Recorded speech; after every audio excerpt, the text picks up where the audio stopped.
Good evening, good evening. Good evening, all of you.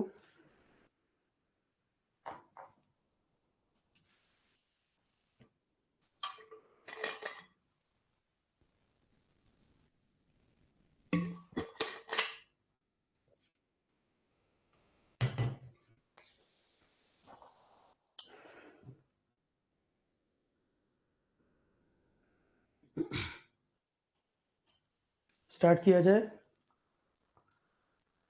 Audio video सबको clear है? पूछिए हर्ष, क्या पूछना है? तो सेफ्टी की हमारी 2 ही क्लासेज रह गई थी। एक क्लास हम आज कवर कर लेंगे और कल या परसों में एक क्लास और होगी। तो सेफ्टी हमारा कल या परसों तक कंप्लीट हो जाएगा मैक्सिमम। आज के बाद एक लेक्चर सेफ्टी का और होना है। क्लियर है? जैसा कि मैंने कहा था, इस वीक में आपके कई सब्जेक्ट कंप्लीट हो जाएंगे। मेंटेनेंस ऑलरेडी कंप्लीट हो गया, types of machine maintenance complete हो गया। सेफ्टी आज की क्लास के बाद कल या परसों में एक क्लास होनी है, सेफ्टी कंप्लीट हो जाएगा। हैंडलिंग एंड स्टोरेज वाले में भी 3 लेक्चर हो गए हैं, मेजरमेंट भी चल रहा है साथ में। थर्मो भी 2-3 दिन में खत्म हो जाएगा। 3 सब्जेक्ट आपके इस वीक में और कंप्लीट हो जाएंगे। मतलब स्पीड जो है वो हमें सबसे फास्ट रखनी है। टाइम भी हम सारी चीज़ें कंप्लीट करें, क्वेश्चन करें, कंफर्टेबली हम टाइम पे सिलेबस पूरा कर लें। रिवीजन वगैरह का समय भी आपको आराम से मिल जाएगा। और हर क्लास में कुछ कुछ क्वेश्चन भी डिस्कस करते रहेंगे। जैसे ईएस के भी पुराने क्वेश्चन वगैरह जो करवाने हैं, हर क्लास में कुछ कुछ क्वेश्चन भी करते रहेंगे, जैसे कि हम कवर करते चल रहे हैं। हर्ष यादव, डिजिटल नोट्स बेटा स्टूडेंट बनाते हैं, जितने बन गए हैं वो ऑलरेडी मैंने आपको दे दिए, पर नॉर्मल नोट्स ऑलरेडी कई सारे दे रखे हैं। स्टूडेंट ही बनाते हैं डिजिटल नोट्स, काफ़ी सारे मैंने दे रखे हैं जितने बन गए हैं। और कुछ में नॉर्मल नोट्स भी पड़े हैं, आराम से दिक्कत नहीं आएगी। नोट्स तो अच्छे राइटिंग में अवेलेबल हैं। ठीक है, शुरू करें। देखो, सेफ्टी में हमने MEWP, स्टेप लैडर, ये दोनों समझ लिए थे। एक बहुत इंपॉर्टेंट सेफ्टी एस्पेक्ट में जो मशीन है, क्रेन्स। इंडस्ट्रियल सेफ्टी हो या इंजीनियरिंग सेफ्टी हो, क्रेन का यूज तो बहुत जगह हम देखते हैं, मल्टीपर्पस यूज है। और अलग अलग पर्पस के लिए अलग अलग तरह की क्रेन होती हैं। डिफरेंट डिफरेंट पर्पस के लिए जो क्रेन है वो भी डिफरेंट टाइप की होंगी। जैसे कंस्ट्रक्शन करना है, वहां पर टावर क्रेन लगी होती है काफी ऊंची। किसी चीज को एक से दूसरी जगह लेकर जाना है, किसी वेट को, तो एरियल क्रेन होती है, हेलीकॉप्टर की तरह दिखेगा, उसमें क्रेन होगा जो लोड को कैरी करने का काम करेगा। तो अलग अलग तरह की क्रेन है, सबके पर्पस अलग अलग। रफ टेरेन में यूज करना है, किसी ऐसे टेरेन में जहां कंडीशन बड़ी अच्छी नहीं है, रफ टेरेन में यूज करना है, उसके लिए डिफरेंट टाइप की क्रेन होंगी। तो बहुत सारी अलग अलग टाइप की क्रेन है। अब क्रेन सेफ्टी की जब बात आएगी, देखो PDF जो मैं आपको बना के दे रहा हूं सेफ्टी का, वो सारा मैं खुद से रेडी करके कंटेंट आपको दे रहा हूं। क्रेन सेफ्टी में कई सारे पॉइंट। देखो, सबसे पहली बात तो ये है, एक जो आपका पढ़ने का तरीका है कि हर चीज को आप सोचते हैं रट डालें, हर चीज को आप रटने की कोशिश करते हैं, तो ये रटने की चीजें नहीं है। जब कंसेप्ट एक बार समझ में आ गया, रटाफिकेशन थोड़ी कंपटीशन निकलता है। अब कोई बच्चा कह रहा है सर PDF है, 20-25 पेज ज्यादा लग रहे हैं पढ़ने में, तो कंटेंट समझ में आना चाहिए। हम बात क्या कर रहे हैं, जैसे कई सारी चीजें कॉमन हैं, कैसे MEWP, वहां पर आप हाइट पे काम कर रहे थे, तो कई सारे एस्पेक्ट जो मैंने MEWP में सेफ्टी के बताए, क्या वो क्रेन के लिए भी एप्लीकेबल होंगे? जनरल चीजें कि क्रेन जहां पर लोड, कहीं पे कोई काम हो रहा है, कोई मटेरियल ना गिर जाए, या प्लेन सरफेस जहां पे फ्लैट सरफेस हो वहां पर यूज किया जाए। बहुत सारे पॉइंट तो यहां भी कॉमन होंगे। टायर वगैरह प्रॉपर इन्फ्लेटेड होना चाहिए, ओवरलोडिंग नहीं होने चाहिए।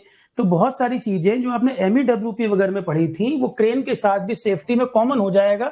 50% पार्ट तो वैसे खत्म हो गया, 50% पार्ट तो वैसे ही खत्म हो गए। सेफ्टी में जो कॉमन पैरामीटर दोनों में होंगे वो तो लगेंगे ही। इंस्पेक्शन यहां भी होना चाहिए यूज करने से पहले। कोई सीवियर वेदर कंडीशन रही हो, उसके बाद आप क्रेन यूज कर रहे हो, वहां भी चेकिंग होनी चाहिए कहीं डैमेज ना हुआ हो। ऑपरेटर की जिम्मेदारी, ऑपरेटर को ट्रेनिंग यहाँ भी होनी चाहिए, लाइसेंस यहाँ भी मिलना चाहिए। तो बहुत सारी चीजें MEWP में आपने देखी थी, आप उसको यहाँ मना तो नहीं कर सकते, वो तो यहाँ भी कॉमन रहेगा। सेफ्टी पैरामीटर बहुत सारे कॉमन मिलेंगे। ठीक, तो रटने की कोशिश मत करिएगा, समझना है। अब एथिक्स है, एथिक्स को आप रट थोड़ी सकते हो। नोट्स अगर दे दिए जाए, एथिक्स समझ नहीं आएगा, समझाने का टॉपिक है। तो पॉइंट क्या है, कॉम्पिटिटिव एग्जाम दे रहे हैं, रट्टाफिकेशन चक्कर मत पड़िए, चीजों को समझना है। देखो एक बहुत सिंपल सी आपको बात मैं बताऊं, पढ़ाई का मतलब है कोई चीज को जानना, समझना। उसमें कई बार बच्चे कहते हैं सर सिलेबस कब खत्म होगा, कितने टॉपिक हैं, कैसे करूं। ये जो चीजें हैं ना, ये कहीं ना कहीं दर्शाती हैं कि आपके इंटरेस्ट को, नॉलेज को अगर आप इंटरेस्ट पॉइंट ऑफ व्यू से देखेंगे कि आपको नई चीजें सीखने में मजा आता हो पढ़ने में। पर दिक्कत क्या है कि आप उस दौर में जी रहे हो जहां मोबाइल है, सबसे बड़ी समस्या मोबाइल, डिस्ट्रैक्शन सबसे ज्यादा है यहाँ पर। तो अगर नॉलेज आपको इंटरेस्ट के पॉइंट ऑफ व्यू से अगर आपको जानना है, चीजों को सीखना है, नई चीजें आपको अच्छी लगती हैं, तो कंपटीशन भी निकलेगा और आपको नॉलेज लेवल भी इनहेंस होगा। पर आप सिर्फ दबाव में तैयारी कर रहे हैं, बस मेरा पेपर निकल जाए, बस किसी तरह से पेपर पास कर दूं और बस रट लूं किसी चीज को, वो कंपटीशन में नहीं चलता। कंपटीशन एक दिन की बात नहीं है, इतना सिलेबस है। जब आप चीजों को एंजॉय करेंगे, सीखने में आपको मजा आएगा। जैसे कई बार कोई नई चीज सीखो तो चेहरे पे स्माइल आ जाती है, बड़ा अच्छा कंसेप्ट सीखा, इसका मतलब आपको इंटरेस्ट है, आप नॉलेज गेन करने में आपको मजा आ रहा है। रट्टाफिकेशन और बस पेपर को सर पे ओवरलोड कर दिया आपने अपने बॉडी को, तो उस पर काम नहीं चलेगा। कि आपने बहुत बर्डन की तरह पढ़ाई को ले लिया तो फिर उससे फायदा नहीं हुआ। सब फॉर्म भर देता हूं, कोई निकल जाए। सिस्टमेटिक तरीके से प्लान करके चलना है, क्या करना है क्या नहीं करना है, और जो करना है वो इंटरेस्ट के साथ किया जाए। चाहे आपकी जॉब हो, चाहे तैयारी हो, जो काम कर रहे हैं इंटरेस्ट बिल्डअप होना चाहिए, तब उस काम को करिए। दबाव में करना है, उससे अच्छा कुछ और करिए। इंटरेस्ट पहली चीज है कि जो काम आप कर रहे हैं उसमें इंटरेस्ट आपका बिल्डअप होना चाहिए। कई तरह की क्वेरी आती है, देखते पता लग जाता है ये बच्चा दबाव में तैयारी कर रहा है, बस भीड़ को देखकर, इसका इंटरेस्ट नहीं है। जिस काम में इंटरेस्ट है वो काम करिए, पहली बात तो ये है तैयारी में। और अगर इंटरेस्ट होगा तब ये समस्या दूर हो जाएगी, सर रिवीजन कैसे करूं, याद नहीं रह रहा, ये नहीं रह रहा। इंटरेस्ट होगा सब चीजें याद रहेंगी। भाई मुझे आप कहते हैं कि सर इतने सब्जेक्ट कैसे पढ़ा ले रहे हैं, आपको चीजें याद कैसे रहती है? मुझे इंटरेस्ट है इसलिए याद है, मैं एंजॉय करता हूं पढ़ने पढ़ाने दोनों चीजों को। इंटरेस्ट के पॉइंट ऑफ व्यू से करेंगे तो नहीं दिक्कत आएगी आपको। टॉपिक शुरू करें आप, ज्ञान की बात बहुत हो गई, क्योंकि मल्टीपल क्वेरी इस तरह की थी, इसलिए मैंने पहले इसी चीज क्लियर कर दिया। क्रेन्स के बारे में तो बहुत सारे पॉइंट आपको एमईडब्ल्यूपी की तरह कॉमन मिलेंगे। क्रेन्स के बहुत सारे टाइप्स हैं, काफी सारे टाइप्स हैं। तो टाइप्स अभी देखते हैं, पहले देखें इसमें हमने थ्योरी में क्या लिखा। क्रेन जहां आप इस्तेमाल कर रहे हैं, ओवरहेड कोई हाई टेंशन वायर ना जा रही हो, कहीं इलेक्ट्रिसिटी पास कर रही हो उससे टच ना कर जाए, मेटल का बना हुआ है। भाई देखो एक एक पॉइंट देखते चले, कोई पॉइंट में दिक्कत हो तो बताइए, रिपीट करेंगे फिर। अब इत्मीनान से सुनते चलिए कहानी की तरह। Cranes are a marvel of engineering and an essential component of many industries, जैसे कि construction, manufacturing, warehouse and many more. तो क्रेन इंजीनियरिंग का एक मास्टरपीस आप समझिए, इंजीनियरिंग फील्ड का एक मास्टरपीस। बहुत सारी जगहों का इसका इस्तेमाल देखा जाता है, कंस्ट्रक्शन करना हो, मैन्युफैक्चरिंग करना हो, वेयरहाउस का काम हो, लोड कैरी करना हो, तो क्रेन बहुत सारे अलग अलग एरियाज में इस्तेमाल होती हैं। क्रेन को चलाने के लिए जो ऑपरेटर है, उसको ऑपरेट करने वाला, उसकी प्रॉपर ट्रेनिंग होनी चाहिए, एक्सटेंसिव ट्रेनिंग होनी चाहिए। सिर्फ क्रेन के केस में क्यों, एमईडब्ल्यूपी में भी था वो तो। और जो स्टैंडर्ड्स हैं, जो रूल रेगुलेशन बने हैं, सेफ्टी नॉर्म्स वगैरह, उनका ध्यान रखा जाए। ठीक है, तो operating a crane takes extensive training, और फॉलो करना जरूरी है सेट स्टैंडर्ड्स, जो क्रेन सेफ्टी के लिए नॉर्म्स बने हैं, ऑपरेटर उनको फॉलो भी करे। तो क्रेन ऑपरेटर या मशीन के जो नियम कायदे हैं, जो रूल रेगुलेशन है, वो उनको मानने चाहिए, जिससे सेफ्टी इंश्योर हो सके, जिससे सेफ्टी इंश्योर हो सके। क्रेन सेफ्टी एक ओवरऑल एक इंपॉर्टेंट कंपोनेंट है ओवरऑल वर्क प्लेस सेफ्टी का। हम इंडस्ट्री फैक्ट्री की बात करें, क्रेन सेफ्टी, क्योंकि क्रेन का यूज बहुत सारे अलग अलग एरियाज में देखा जाता है, तो ओवरऑल वर्क प्लेस पे सेफ्टी हो, उसके लिए क्रेन सेफ्टी का भी होना जरूरी है। मतलब जिन भी एरियाज में क्रेन का यूज हो रहा है, industry, factory, warehouse, construction, जहां भी क्रेन का यूज हो रहा है, जब हम उस वर्क प्लेस की सेफ्टी की बात करेंगे तो क्रेन सेफ्टी एक इंपॉर्टेंट एस्पेक्ट होगा। क्यों ये सिलेबस का पार्ट है टॉपिक, ऑलरेडी हमने देखा, क्वेश्चन आया हुआ, यूपीएससी ने भी पूछा हुआ है। सिलेबस क्लियरली डिफाइन वहां भी नहीं है, यूपीएससी ने भी सेफ्टी के टॉपिक अंदर से डिफाइन नहीं कर रखे हैं, पर 17 से लेकर 24 तक के पेपर देखने से बहुत सारे टॉपिक का आइडिया लग जाता है। तो यहाँ पर भी जो टॉपिक वहां आए हुए हैं, कम से कम वो टॉपिक की जानकारी आपको यहाँ होनी चाहिए। तो जो भी एरिया हम पढ़ रहे हैं, जैसे ऑनलाइन ऑफलाइन बहुत लोग पढ़ा रहे होंगे, तो सेफ्टी में कौन क्या पढ़ा रहा है सबका अपना अपना अलग अलग समझ है, क्योंकि सेफ्टी के अंदर के टॉपिक नहीं लिखे हुए, सबका अपना अनुभव है कि सेफ्टी के नाम पे वो क्या पढ़ा रहे हैं। ये तो पेपर होने पता लगेगा क्या आता है। और मैं जो एरिया कवर कर रहा हूँ मेरे अपने अनुभव के हिसाब से, और 17 से 24 तक के ईएस के पेपर को भी हम रेफर करके वो टॉपिक भी कवर कर रहे हैं। सेफ्टी के क्वेश्चन साथ साथ हम कवर भी करते चल रहे हैं कुछ ना कुछ। सेफ्टी के क्वेश्चन फोल्डर में अवेलेबल भी करा देंगे, जो फोल्डर है उसमें भी क्वेश्चन डाल देंगे कुछ और। पॉइंट क्या है समझना आना चाहिए पहले पूरा। Having a detailed crane safety program, तो जिस भी वर्क प्लेस पर क्रेन का यूज होता है एक detailed crane safety program follow होना चाहिए। ठीक, कोई डिनाई नहीं कर सकता। वर्क प्लेस पर जहां पर भी क्रेन का यूज होता है एक डिटेल्ड क्रेन सेफ्टी प्रोग्राम होना चाहिए। जो भी एम्प्लॉयर है उसकी जिम्मेदारी है कि एक detailed crane safety program implement हो, उसको फुलफिल फॉलो किया जाए। एम्प्लॉयर मतलब रोजगार देने वाला, मालिक जो है वहां का। तो detailed crane safety program work place पे एक जरूरी चीज है जो एम्प्लॉयर को ये इंश्योर करना होगा कि ये फॉलो हो रहा है कि नहीं हो रहा। और ये स्टार्ट कैसे होगा? पहले हैजार्ड्स का पता करना, रिस्क असेसमेंट करना और रिस्क को मिनिमाइज करना। ये पॉइंट तो बार बार आ रहा है। सबसे पहले क्या करेंगे? सेफ्टी प्रोग्राम में जरूरी है सबसे पहले हैजार्ड्स का पता लगाना। हर बार ये बात आ रही है। तो सेफ्टी प्रोग्राम आप कैसे फॉलो कर पाएंगे? सबसे पहले हैजार्ड्स, जहां पर क्रेन का यूज हो रहा है कौन कौन से हैजार्ड्स वहां पर हैं। क्या इलेक्ट्रिकल वायर वहां से जा रही है? क्या जिस सरफेस पर, जिस जमीन पर क्रेन का यूज करेंगे क्या वो जमीन बराबर नहीं है? तो जितने हैजार्ड्स हो सकते हैं उन सभी हैजार्ड्स का पता करना। तो detailed crane safety program follow होना चाहिए, एम्प्लॉयर की जिम्मेदारी है कि ऐसा हो। और इसमें सबसे पहले हैजार्ड्स का पता लगाया जाए, हैजार्ड से जुड़े हुए रिस्क, हैजार्ड के साथ साथ रिस्क क्या क्या है, रिस्क का असेसमेंट किया जाए। और फिर रिस्क को जानने के बाद उसको मिनिमाइज करने के लिए एफर्ट किए जाए। रिस्क असेसमेंट किया जाए, उसके बाद रिस्क कंट्रोल किया जाए। यही हमने पीछे भी बात की थी। ठीक है, अब एक बात बताओ, अगर मैं इलेक्ट्रिकल सेफ्टी की बात कर दूं, मैं क्रेन सेफ्टी हटाकर यहां पर इलेक्ट्रिकल सेफ्टी कह दूं कि जहां पर आप काम कर रहे हैं वहां पे ऊपर वायर जा रही है, इलेक्ट्रिसिटी का बड़ा काम हो रहा है। अगर इलेक्ट्रिकल सेफ्टी की बात कर दें तो ये तो वहां पर भी होगा कि इलेक्ट्रिकल जहां वर्क हो रहा है वहां भी हैजार्ड का पता लगाओ, उससे जुड़े हुए रिस्क का असेसमेंट करो, रिस्क को कंट्रोल करो। ये तो 3 इतने कॉमन पॉइंट हैं, कभी भी सेफ्टी की बात आएगी आपको फॉलो करना पड़ेगा। मैं आपसे कह दूं रोड सेफ्टी, कोई नया नया एक्सप्रेसवे बना है और रोड सेफ्टी की बात करें, रोड सेफ्टी की बात करें, हाईवे बना, एक्सप्रेसवे बना है, किनारे किनारे रेलिंग नहीं लगाई गई है और फॉरेस्ट एरिया है तो कोई एनिमल क्रॉस कर सकता है, तो वहां सारे हैजार्ड्स पता करो। हैजार्ड्स वहां भी पता करने होंगे, वहां भी रिस्क असेसमेंट करना होगा, वहां भी रिस्क कंट्रोल करना होगा। तो ये तो 2-3 इतने इंपॉर्टेंट पार्ट हैं सेफ्टी। जब भी आप बात करोगे हैजार्ड का पता करना, उससे जुड़े हुए रिस्क का असेसमेंट करना, हैजार्ड का पता करना, उससे जुड़े हुए रिस्क का असेसमेंट करना और रिस्क को कंट्रोल करना, ये तो आपको इन सारी जगह फॉलो करने पड़ेंगे।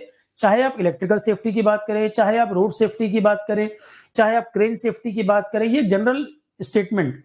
तो कभी भी एग्जाम में क्वेश्चन आए risk assessment, hazard identification, risk control, ये तो सेफ्टी की बात होगी तो होंगे ही होंगे, इसको कोई डिनाई नहीं कर सकता। अगला पॉइंट, तो ये पूरा पैरा वही है, सेफ्टी प्रोग्राम क्रेन जहां पर यूज होनी है वहां फॉलो होना चाहिए। एम्प्लॉयर की जिम्मेदारी है कि इसको सिंसियरली फॉलो कराए। तो हैजार्ड्स का पता करना, रिस्क का असेसमेंट करना और वो तरीके निकालना जिससे रिस्क को मिनिमाइज किया जा सके, हैजार्ड्स को कंट्रोल किया जा सके। क्लियर है? तो वही स्टेटमेंट है, रिस्क कंट्रोल की बात है कि तरीके पता होने चाहिए, हैजार्ड का एलिमिनेशन कैसे हो पाएगा। तो वर्क प्लेस में सेफ्टी तो अगर फ्लोर क्लीन नहीं है या केमिकल बड़ा स्लिपरी है, स्टेयर्स के ऊपर जो सफाई कर रहे हैं बड़ा स्लिपरी केमिकल लगा दिया, या मशीन रोटेटिंग पार्ट वहां पर है, सेफ्टी तो बहुत तरह की चीजों से जुड़ी हुई है। वर्क प्लेस पे सेफ्टी बहुत सारी चीजों से जुड़ी हुई है, कहीं शॉर्ट सर्किट हो जाए। तो सबसे पर क्रेन जहां पर बहुत हैवी लोड वगैरह कैरी किया जा रहा है, क्रेन सेफ्टी बड़ा एक क्रिटिकल एस्पेक्ट है। फर्श की सफाई भी सेफ्टी एस्पेक्ट में आता है, क्रेन भी सेफ्टी एस्पेक्ट में आएगा, पर क्रेन सेफ्टी एक बड़ा क्रिटिकल टास्क है, एक बहुत ज्यादा ध्यान देने वाली चीज है क्रेन सेफ्टी। ठीक, क्योंकि इसका नतीजा बहुत ज्यादा खतरनाक हो सकता है। इतनी बड़ी मशीन्स जहां पर यूज हो रही हैं, अगर इसको ध्यान ना दिया जाए, भाई मान लो फ्लोर क्लीन नहीं है, कोई पर्सन फिसल जाए, हो सकता है उतनी सीवियर इंजरी ना हो, पर क्रेन से अगर कोई लोड छूट के गिर जाए, हो सकता है बहुत बड़ा एक्सीडेंट हो जाए। तो हर सेफ्टी के लेवल बराबर नहीं है, क्रेन सेफ्टी ऊपर लेवल पर रखा जाएगा, ये ज्यादा ध्यान देने वाली बात है, ये ज्यादा कंसर्न होने की जरूरत है इसके लिए। एक बार को आप इग्नोर कर सकते हैं कि सफाई में केमिकल कितनी अच्छी क्वालिटी का यूज हुआ है फर्श की सफाई में, पर क्रेन सेफ्टी को आप बिल्कुल भी इग्नोर नहीं कर सकते। इग्नोर तो सब फर्श की सफाई को भी नहीं करना चाहिए, पर इन दोनों के सेफ्टी की डिग्री में अगर देखें, अगर इनको दोनों की सीरियसनेस में देखें, तो क्रेन सेफ्टी ज्यादा इंपॉर्टेंट उस पर है कि इसको बिल्कुल भी इग्नोर नहीं किया जा सकता। अब क्रेन जहां पर ऑपरेट करती है, किस तरह की समस्याएं, किस तरह के हैजार्ड्स जनरली इनकाउंटर होते हैं, किस तरह के हैजार्ड जनरली फेस होते हैं। एक तो है इलेक्ट्रिकल हैजार्ड्स। अब देखो, कुछ बच्चों को लग रहा होगा सर नोट्स थोड़ा ज्यादा लग रहे हैं, 4-6 पेज ज्यादा, आप अंदर की चीज नहीं भी पढ़ो, अंदर का पॉइंट तो इसलिए लिखा है कि कोई रीड करेगा तो समझ में आ जाए क्या बात हो रही है। हालांकि जो कहना चाह रहे हैं वो तो हाईलाइटेड वर्ड से ही समझ आ गया, अंदर की चीज ना भी लिखी जाती, सिर्फ इलेक्ट्रिकल हैजार्ड्स लिख देते, तो भी आपको समझ आ रहा है कि कहीं इलेक्ट्रिकल वायर पास हो रही है, कहीं करंट फ्लो हो रहा है, वहां कहीं क्रेन यूज ना हो। तो वही चीज अंदर 4 लाइन में लिखी है, जबकि पहले पॉइंट से ही क्लियर है। पर हर तरह का क्राउड है, कोई ऐसा भी क्राउड है वो इलेक्ट्रिकल हैजार्ड समझ ही नहीं पा रहा, तो फिर अंदर भी हमने 4 लाइन एक्सप्लेन कर दिया है, इतने से ही क्लियर हो जा रहा है। इलेक्ट्रिकल हैजार्ड पढ़ के समझ आ गया, क्रेन का हैजार्ड, इलेक्ट्रिकल हैजार्ड का मतलब क्या है पहले ही बता चुका हूं। पर अंदर जो 4 लाइनें हैं वो इसलिए लिख दी हैं, कोई मान लो क्लास ना कर रहा हो, केवल पीडीएफ पढ़ रहा हो, तो नोट्स ज्यादा नहीं है। नोट्स मैंने ध्यान रखा है कि कोई बिगिनर बच्चा जिसको 0 आता है वो भी अगर रीड करना चाहे तो समझ आ पाए। Cranes operate at great Heights which put them in a terrible position for accidentally hitting electrical lines। तो क्रेन इलेक्ट्रिकल लाइन से कहीं टच कर सकती है मूवमेंट के दौरान या वर्क के दौरान, क्योंकि क्रेन मेटल से बनी हुई है और वो एक एक्सीलेंट कंडक्टर है। आयरन स्टील जो यूज हुआ है वो कंडक्टर है, करंट इससे फ्लो कर जाएगा, बहुत खतरनाक इंजुरी या डेथ वगैरह यहां पर हो सकती है। तो इलेक्ट्रिकल हैजार्ड वर्ड से ही हमको क्लियर था कि अंदर क्या बात हो रही है। दूसरा, मटेरियल फॉलिंग। अब इसके अंदर का स्टेटमेंट ना भी पढ़ो तो भी कोई प्रॉब्लम नहीं है। मटेरियल फॉलिंग वही एमईडब्ल्यूपी में आपने पढ़ा हुआ है कि क्रेन लोड कैरी कर रही है, उसके नीचे लोग खड़े ना हो, मटेरियल कोई गिर सकता है, वहां से कोई इंजरी हो सकती है, वही पॉइंट। और जो भी आसपास में लोग काम कर रहे हो या जो ऑपरेट कर रहा हो, प्रॉपर पीपीई का इस्तेमाल किया जा रहा हो, पीपीई का यूज किया जा रहा हो, पीपी यूज कर रहा हो। तो कोई भी लोड जो क्रेन उठा रही है वो सिक्योर होना चाहिए, आसपास एरिया कॉर्डन ऑफ होना चाहिए, उसके ठीक लोड के नीचे कोई नहीं होना चाहिए, जो मैन पावर वहां काम कर रही है प्रॉपर पीपीई जो चाहिए वो उनको मिला हो, ओवरलोड नहीं करना क्रेन को, ये भी हमें हाईलाइटेड वर्ड से समझ आ गया। अंदर वही बात है कि हर क्रेन की एक डेफिनिट कैपेसिटी है, कितना लोड वो कैरी कर सकता है। क्रेन ऑपरेटर भी उसमें बैठा है, टूल्स भी कुछ ले रखे हैं, कंट्रोल पैनल भी दिया हुआ है, लोड भी कैरी कर रहा है, सारा कुछ मिलाकर क्रेन की एक रेटिंग होती है, इतने लोड तक के लिए ये काम कर पाएगी। तो उतने लोड पर ही यूज, उससे कम ही लोड पर यूज होना चाहिए, अपर लिमिट पर भी जाकर नहीं। ओवरलोड करेंगे तो क्रेन के पलटने का खतरा, ओवर टर्निंग हो जाएगी, पलटने का खतरा। तो ओवरलोडिंग अ क्रेन, ये भी हैजार्ड है। क्रेन का आपने स्पेसिफिकेशन नहीं देखा, उसकी रेटिंग नहीं देखी, लोड कैपेसिटी नहीं देखा और आपने ओवरलोड कर दिया तो भी एक रिस्क है, जबकि उससे नीचे रखना चाहिए लोड। ठीक है। क्रेन मूवमेंट, क्रेन का वेट इतना ज्यादा होता है, जहां पर क्रेन काम कर रही है हो सकता है उस जगह पर गड्ढे बन जाएं, क्रश पॉइंट या पिंच पॉइंट कह देते हैं। क्रेन जहां पर ऑपरेट करती है, अगर वो सरफेस मजबूत नहीं है, जिस सरफेस पे ऑपरेट हो रही है अगर वो सरफेस मजबूत नहीं है, तो पिंच पॉइंट या क्रश पॉइंट बन जाते हैं, जो किसी प्रकार की इंजरी, कोई बाइक वाला जा रहा हो, कोई पर्सन जा रहा हो, उसको नुकसान कर सकता है। अभी जैसे आपने देखा जैसलमेर में बोरवेल का जो काम हो रहा था, लोग कह रहे हैं कि नदी वहां से निकल आई, पूरी मशीन जो है अंदर धंस गई। तो जिस सरफेस पे आप मशीन से काम कर रहे हैं, क्रेन वगैरह यूज कर रहे हैं, या वहां पे जो मशीन यूज, मतलब जो हैवी मशीन्स हैं, जहां भी हैवी मशीन्स, केवल क्रेन के केस में नहीं, हैवी मशीन जहां भी यूज करेंगे, अगर स्टेबल सरफेस नहीं है, मजबूत सरफेस नहीं है, तो वहां पिंच पॉइंट या क्रश पॉइंट डेवलप हो जाते हैं, जो बहुत सीवियर इंजुरी करा सकते हैं। तो क्या अभी कोई भी एक ऐसा वर्ड आया जो बड़ा टिपिकल लग रहा हो, आपको टफ सा लग रहा हो? एक बच्चे का यूट्यूब पे मैसेज आया कि सर मुझे नोट्स ज्यादा लग रहा है। अरे भाई, सेफ्टी पूरा टॉपिक है, इंडस्ट्रियल सेफ्टी, सेफ्टी स्टैंडर्ड, मतलब एक सब्जेक्ट में 25-30 पेज भी नहीं पढ़ना चाहते हो क्या? ये बताओ, क्या एक सब्जेक्ट में 25-30 पेज भी ना हो? बाकी जगह परेशानी होती है, कम पढ़ाया जा रहा है, और यहाँ प्रॉपर पढ़ा के नोट्स भी दिए जा रहे हैं, एक्सप्लेन भी किया जा रहा है। अगर क्लास पूरी कर ले तो पीडीएफ में टाइम उतना लगेगा ही नहीं भाई। सारी एक एक लाइन में क्लास में एक्सप्लेन कर रहा हूं, उसी चीज को फोकस करना है। तो अगर क्लास ठीक से कर लिया, एक एक वर्ड पे हम चर्चा कर रहे हैं, तो पीडीएफ में तो टाइम थोड़ी लगेगा उसको। मैं खुद ही कह रहा हूं कि ये हाईलाइटेड वर्ड को ध्यान दें, बस अंदर जब एक बार समझा दिया, अंदर जरूरत नहीं है। पर लिखा इसलिए है, कोई भी पीडीएफ खोले तो उसको समझ आए भाई कहना क्या चाह रहे हैं। अब मैं सिर्फ पिंच पॉइंट लिख देता और समझ ही ना पाता बच्चा क्या लिखा है, तो 2 लाइन और एक्सप्लेन कर दिया। ड्रॉप्ड लोड्स, ड्रॉप लोड्स वही कि अगर वहां से कोई वेट छूट गया, क्रेन से कोई वेट छूटा, तो नीचे किसी चीज को क्रश कर सकता है, नीचे किसी चीज को क्रश कर सकता है। हो सकता है कोई मटेरियल टूट के गिर जाए या पूरा पूरा लोड ही गिर जाए, तो कोई बड़ी समस्या हो सकती है।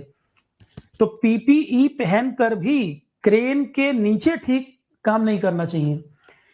क्या पीपीई अगर कोई यूज कर रहा है तो उसको ये अथॉरिटी मिल गई, उसको ये एक्सेस दे दिया जाए कि लोड जहां पे क्रेन लोड उठा रही है उसके ठीक नीचे भी मूवमेंट कर सकता है? नो, पीपीई भी सेफ नहीं है अगर इतने हैवी लोड के नीचे वो आ गया। ठीक, तो लोड्स वगैरह ये सारे हैजार्ड, क्रेन से संबंधित ये सभी hazards day to day life में इनकाउंटर होते हैं। तो हैजार्ड्स का पता लगाना, उससे जुड़े हुए रिस्क का पता करना, और कैसे रिस्क को कंट्रोल करें, कैसे रिस्क को मिनिमाइज करें। ऑयल लीकेज का प्रॉब्लम हो सकता है।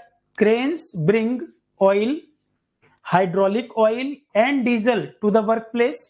Spill kit and spill response, oil leakage का भी समस्या हो सकता है।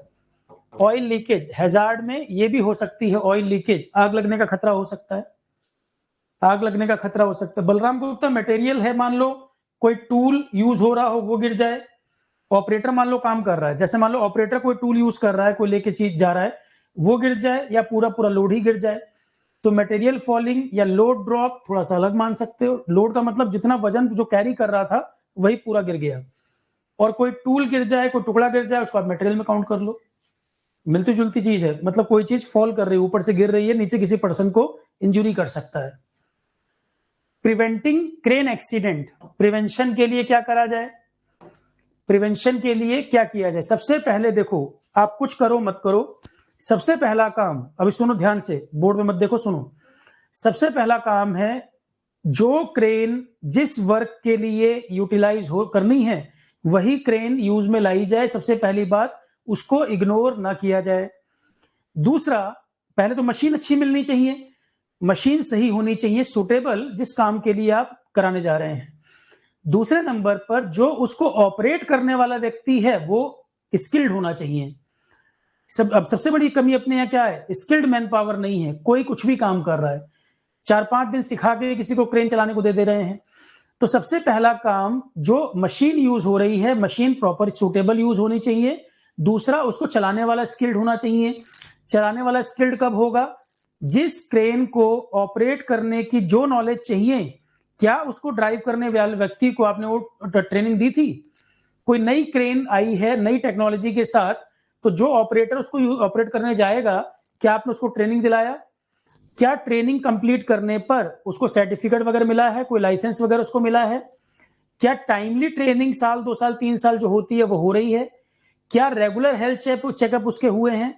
क्या क्रेन ऑपरेट करने से पहले ये चेक हो रहा है कि वो ड्रंक तो नहीं है, लिकर वगैरह कंज्यूम करके तो क्रेन नहीं ऑपरेट करने वाला है? उसकी मेंटल स्टेट कैसी है, हेल्थ चेकअप प्रॉपर होने चाहिए कि नहीं? मतलब ये बेसिक चीजें, मशीन अच्छी और ऑपरेटर अच्छा, दोनों चीजें जब कॉन्साइड करेंगी तब सेफ्टी इंश्योर होने के चांस बढ़ जाते हैं। और तीसरा है ऑपरेटर की, एम्प्लॉयर की नीयत। सबसे पहले एम्प्लॉयर की नीयत कैसी है? एम्प्लॉयर खुद, जो मालिक है, जो काम कराने वाला है, उसकी खुद की इंटेंशन सही है कि नहीं, मोरली साउंड कैरेक्टर का की है कि नहीं, कि क्या वो ह्यूमन लाइफ की वैल्यू को रिस्पेक्ट करता है कि नहीं। ये सबसे इंपॉर्टेंट बात है। अगर वो ह्यूमन लाइफ को रिस्पेक्ट ही नहीं करता होगा तो क्रेन को ओवरलोड भी करेगा, किसी को भी कहेगा ट्रेन चलाओ। तो पहले तो उसका मोरल कैरेक्टर कैसा है वो सही होना चाहिए। मशीन प्रॉपर होनी चाहिए। जब मोरल कैरेक्टर अच्छा होगा तो मशीन भी सही होगी, ऑपरेटर की ट्रेनिंग भी होगी, ये सारी चीजें कॉन्साइड होंगी। और जितना ज्यादा इस चीज को ध्यान देंगे उतना हम सेफ्टी को अचीव कर पाएंगे, इंश्योर कर पाएंगे। 100% सेफ्टी तो कभी अचीव नहीं होगा, पर हम उसके क्लोज पहुंचते जाएंगे। जितना ज्यादा हम कंसर्न होंगे हम उतना रिस्क को मिनिमाइज कर लेंगे। जितना ज्यादा हम क्लोज पहुंचेंगे, जितना ज्यादा चीजों को फुलफिल कर पाएंगे। सेफ्टी 100% अचीव तो कभी नहीं होता, कुछ ना कुछ रिस्क हमेशा इन्वॉल्व होगा ही होगा। आप कितना ही सेफ्टी प्रिकॉशन रख के चलें, पर हम एश्योर कर पाएंगे, उसके ज्यादा क्लोज जा पाएंगे। जैसे आइडियल कुछ होता नहीं है, पर अगर हम आइडियल को टारगेट करके किसी रास्ते पर आगे बढ़े तो हम जितना क्लोज उसके जाएंगे उतना हम परफेक्शन की तरफ बढ़ते जाएंगे।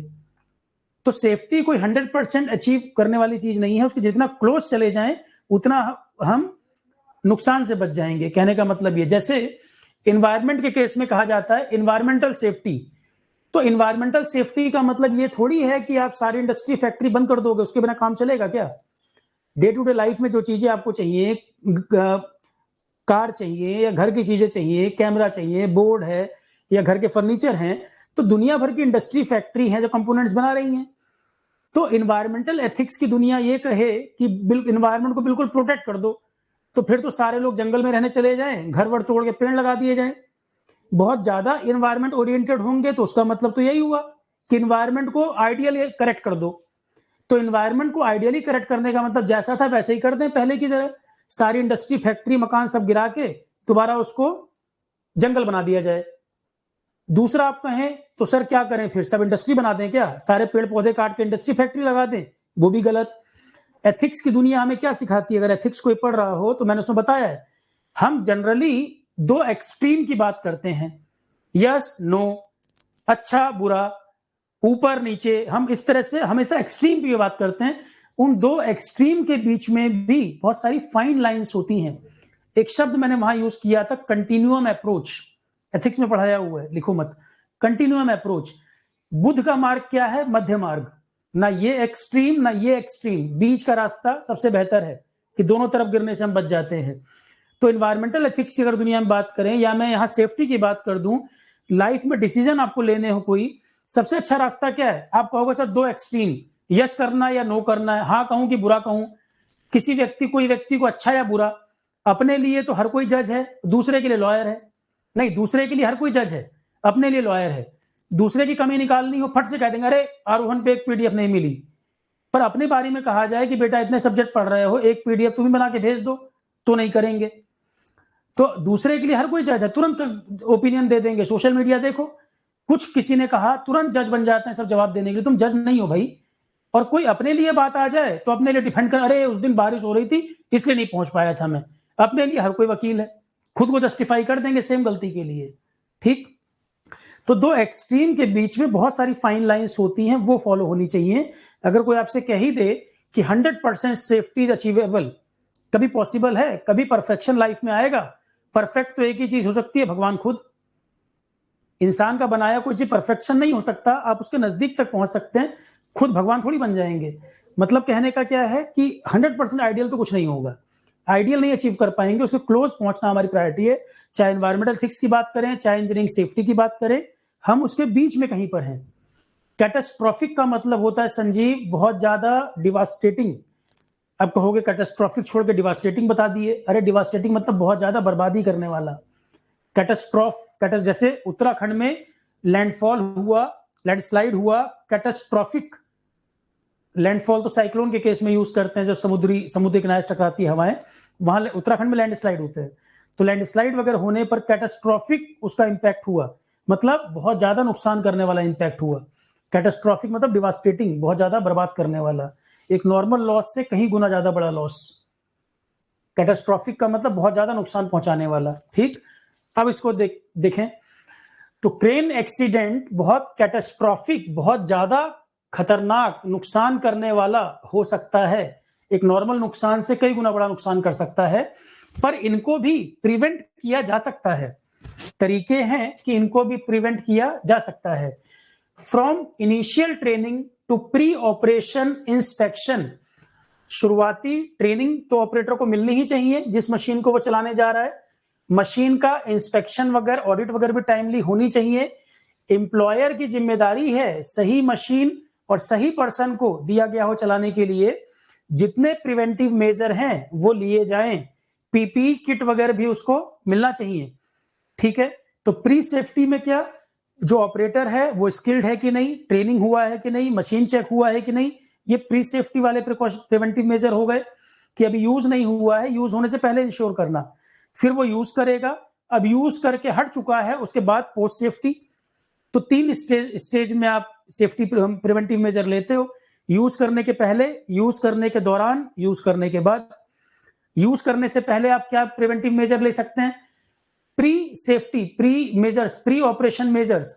अभी मशीन यूज किया नहीं है, उसके पहले मेजर्स, ऑपरेटर की ट्रेनिंग हो जाए, जिस जगह पे वो यूज करने वाला है क्रेन को, वो जगह जाके चेक कर ले, वहां हाई टेंशन वायर वगैरह तो नहीं है वो देख ले, उसकी ट्रेनिंग हो जाए, मशीन उसको सही मिले। यूज करने के पहले एक्सपर्ट पर्सन मशीन को चेक कर ले, क्रेन को कहीं कोई डैमेज तो नहीं है, जिस जिस उस पे कांटे के ऊपर लोड को बांधना है वहां कोई डैमेज तो नहीं है, ये सारी चीज चेक कर ले। फिर ऑपरेट जब वो कर रहा है उस समय भी मैन पावर उसके पास होनी चाहिए कि कहीं कोई इंजरी हो जाए, इमरजेंसी के लिए वो तैयार रहे टीम। ऑपरेशन के दौरान भी सेफ्टी मेजर्स फॉलो करने हैं, और जब वो ऑपरेट कर चुका है उसके बाद भी वहां सफाई करना, क्रेन जहां पर इस्तेमाल हुई है कोई सरफेस डैमेज तो नहीं हो गया, उसके बाद के भी जो काम है वो भी तीनों लेवल पे मैनेज होना चाहिए, प्री और ड्यूरिंग द ऑपरेशन और पोस्ट ऑपरेशन। ठीक, तो initial training to pre operation inspections, employer की जिम्मेदारी है प्रिवेंटिव मेजर फॉलो कराए। और आर्मिंग एम्प्लॉय का मतलब एम्प्लॉय को वो जरूरी चीजें प्रोवाइड करना जो उसको चाहिए। आर्मिंग मतलब भाई युद्ध में आर्म्स दिए जाते हैं कि युद्ध लड़ने जा रहा है सोल्जर, तो उसको आर्म्स दिए जाएं, उसके बिना वो क्या कर पाएगा। यहां आर्मिंग एम्प्लॉय का मतलब है एम्प्लॉय को जो जरूरत है वो उसको मिलना, उससे लेस होना, जो चीजें चाहिए उससे उसको लेस करना। तो क्रेन एक्सीडेंट का इंपैक्ट बहुत ज्यादा डिवास्टेटिंग, बहुत कैटास्ट्रॉफिक हो सकता है, पर इनको रोका जा सकता है। इनिशियल ट्रेनिंग देना, ऑपरेट करने से पहले मशीन को इंस्पेक्शन करना, एम्प्लॉयर की जिम्मेदारी है प्रिवेंटिव मेजर लिए जाए और एम्प्लॉय को जरूरी चीजों से लेस किया जाए। आर्मिंग एम्प्लॉय मतलब जैसे पीपीई प्रोवाइड करना, जरूरी नॉलेज ऑपरेटर को होनी चाहिए, इक्विपमेंट जो वो यूज करने वाला है, कंट्रोल पैनल जो है क्रेन का, उसकी जानकारी होनी चाहिए जिससे वो सेफ्टी के साथ अपने काम को पूरा कर सके। तो इनिशियल ट्रेनिंग होना, क्रेन का इंस्पेक्शन होना, एम्प्लॉयर की जिम्मेदारी है प्रिवेंटिव मेजर लिया जाए, एम्प्लॉय को जरूरी चीजें प्रोवाइड की जाएं जिससे वो अपने काम के दौरान सेफ्टी मेंटेन कर पाए, सेफली वो काम पूरा हो जाए। It is important to first understand the kind of crane, मैंने शुरू में बताया किस तरह की क्रेन चलानी है, किस तरह का काम होना है, तो एम्प्लॉय को उसकी ट्रेनिंग वगैरह मिलनी चाहिए। एम्प्लॉयर की जिम्मेदारी है कि एम्प्लॉय को भाई ट्रेनिंग दिलाओ, जो पीपीई चाहिए वो पीपीई उसको दी जाए, और ऑपरेट करने के बाद सेफ्टी साइन वगैरह वो सब भी फॉलो किए जाएं। ठीक है, तो जो क्रेन वो इस्तेमाल करने वाला है उसकी ट्रेनिंग, उसके इक्विपमेंट, कंट्रोल पैनल की पूरी जानकारी, पीपीई किट उसके लिए, ये सारी चीजों को ध्यान दिया जाए। इमरजेंसी टीम भी रखी जाए, कोई प्रॉब्लम हो जाए तो मैन पावर वहां दी जाए एडिशनल, कि भाई फर्स्ट एड हो, लोग वहां हो, कोई अगर प्रॉब्लम हो जाए तो वहां पर टीम होनी चाहिए एक्स्ट्रा उसके केयर के लिए। उससे पता चलेगा कि एम्प्लॉयर बड़ा कंसर्न है। What should you do before moving a load, अब यहां मैंने कुछ पॉइंट बता दिए हैं, लोड को मूव करने से पहले क्या करना है, बाद में क्या कर सकते हैं। अब ये वही जनरल पॉइंट्स हैं, रीड नहीं करोगे तो भी कई सारे 8-10 पॉइंट आपको पता है। आपसे ही अगर कहा जाए कि लोड को मूव करने से पहले क्या ध्यान दोगे, आसपास का एरिया खाली है कि नहीं, लोड कितना है क्रेन के अकॉर्डिंग है कि नहीं, जो मैन पावर लोडिंग कर रही है वो ट्रेंड है कि नहीं, जिस चीज से लोड को टाइट किया जा रहा है, कांटे पे बांधा जा रहा है, वो रोप वो उसको वेट को उठा सकती है कि नहीं, उस कांटे में कोई क्रैक तो नहीं है, कोई डिफॉल्ट तो नहीं है, डिफेक्ट तो नहीं है, यही सारी चीजें करोगे। जितने मैन पावर काम कर रही है पीपी पहना है कि नहीं, सबने हेलमेट वगैरह लगाए हैं कि नहीं, इसको देखे बिना ही इतने पॉइंट तो वैसे ही पता लग रहे हैं। विजुअली चेक करना, कहीं कोई प्रॉब्लम तो मशीन में नहीं है, ठीक से काम कर रहा है, उसके टायर वगैरह में प्रॉपर हवा है कि नहीं, ये प्री जो ऑपरेशन पहले यही सब कर सकते हैं लोड को ऐड करने से पहले। तो make sure You have the required training, qualification or certification as determined by your jurisdiction to operate the crane. जो क्रेन को चलाने जा रहा है उसके पास जरूरी ट्रेनिंग स्किल है कि नहीं, पहला पॉइंट ये। मेक श्योर ये जो मशीन आपको दी गई है और जो काम करना है उस लोड को उठाने के लिए सुटेबल है कि नहीं। Make sure the job site is planned and layout, जिस जगह पर काम करना था वो जगह पहले से तैयार कर दी गई है कि नहीं, वहां सारी बातों का ध्यान दिया गया है कि नहीं। इलेक्ट्रिकल वायर किधर से है, अगर इलेक्ट्रिसिटी कट करनी है तो पहले हो जाना चाहिए। कोई पानी की पाइपलाइन जा रही थी आसपास से तो पहले उसको ध्यान रखना होगा। कोई गैस पाइपलाइन जा रही है तो ध्यान देना होगा, ठीक। तो वर्क लोड करने से पहले, लोडिंग से पहले ये सारे काम हो जाने चाहिए। जिस जगह पर क्रेन काम करेगी ग्राउंड स्टेबिलिटी, जमीन बराबर है कि नहीं। विजुअली क्रेन को चेक करना, मतलब इंस्पेक्शन करना, पूरी तरह से सारे पार्ट को चेक कर लेना। Remove any slack from the sling and hosting ropes before lifting, जो रोप वगैरह इस्तेमाल करोगे, रस्सी वगैरह इस्तेमाल करोगे, वो उतना लोड कैरी कर पाएगी कि नहीं। Make sure that the lifting device seat in the side of the hook, verify that the load is not heavier than the maximum capacity. वही जनरल पॉइंट्स हैं, ये रीड करोगे, नहीं करोगे तो भी आपको सारे पॉइंट ये मालूम है। ये रीड नहीं भी करोगे तो भी आपको ये सारे पॉइंट पता है कि क्रेन लोड करने से पहले ये सारे होने चाहिए। सेफ्टी ऐसी चीज नहीं है कि कहीं नासा से पकड़ के आ रहा है, डे टू डे लाइफ में जो आप देखते हैं वही यहाँ चर्चा हो रही है। बहुत सारी चीजें ऑलरेडी आपको आइडिया है सेफ्टी का, ठीक है। सेफ्टी टिप्स, जब क्रेन ऑपरेट कर रही है क्या सेफ्टी टिप्स होने चाहिए। ऑपरेशन के दौरान do not carry anything in your hand when going up and down ladder. Crane में आप चढ़ रहे हैं या उतर रहे हैं तो कोई चीज हाथ में कैरी ना करें, नहीं तो स्लिप करने का डर। भाई क्रेन हाइट पर है, ड्राइव ऑपरेटर चढ़ रहा है, उतर रहा है, तो हाथ में कोई चीज कैरी ना करे। Items that are too large to go into pocket और बेल्ट शुड बी लिफ्टेड और lower from the crane by rope. Do not operate a crane if limit switches are out of order, cable show defect. तो अगर आपको operate करने के दौरान भी कोई चीज पकड़ में आ रही है तो उस काम को वहीं रोका जाए। Do not lower the block below the point, जो लोड आप कैरी कर रहे हैं उसको एक पॉइंट के नीचे ना लाएं। Do not attempt lift beyond the capacity, वही सेम पॉइंट फिर यहां पर भी देखने को मिल रहे हैं कि जब ऑपरेट कर रहे हैं क्रेन को उस समय क्या पॉइंट हम ध्यान दे सकते हैं, ठीक है। तो बहुत सारे जो पॉइंट्स हैं वो जनरल स्टेटमेंट हैं, ज्यादा कुछ है नहीं इसमें। यहां कोई फार्मूला या कोई ऐसे कोई प्रिंसिपल, कोई इफेक्ट, वो सब नहीं है कि पहली बार सुन रहे हैं। ये जनरल पॉइंट से सबको मालूम है, तो हर चीज को हुआ ना बनाया जाए। काफी टॉपिक सिंपल है, दिक्कत नहीं है। नेक्स्ट,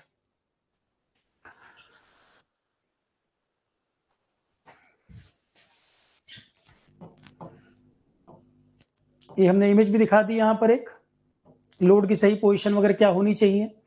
तो do not allow any one two ride on load और हुक, लोड या हुक के ऊपर कोई बैठा ना हो, ऐसे भी कलाकार हैं। Do not leave sling dangling from the load hook, have sling. Do not raise load higher than necessary, अब जरूरत नहीं है, वही सेम पॉइंट्स बार बार आ रहे हैं। Do not walk on the crane, अब ऐसे पॉइंट तो कोई भी समझ जाएगा भाई ये नहीं होना चाहिए, ये जनरल पॉइंट्स हैं, ये कोई भी समझ जाएगा भाई ये तो जनरल पॉइंट्स है, कोई वॉक ना करे, जगह खाली हो, वही चीज बार बार रिपीट कर रहा है। क्रेन ऑपरेशन होने के बाद क्या ध्यान देना होगा, ये देखो। What should you do before leaving the crane, task पूरा हो गया, अब क्रेन को आप छोड़ने से पहले किन बातों का ध्यान रखेंगे।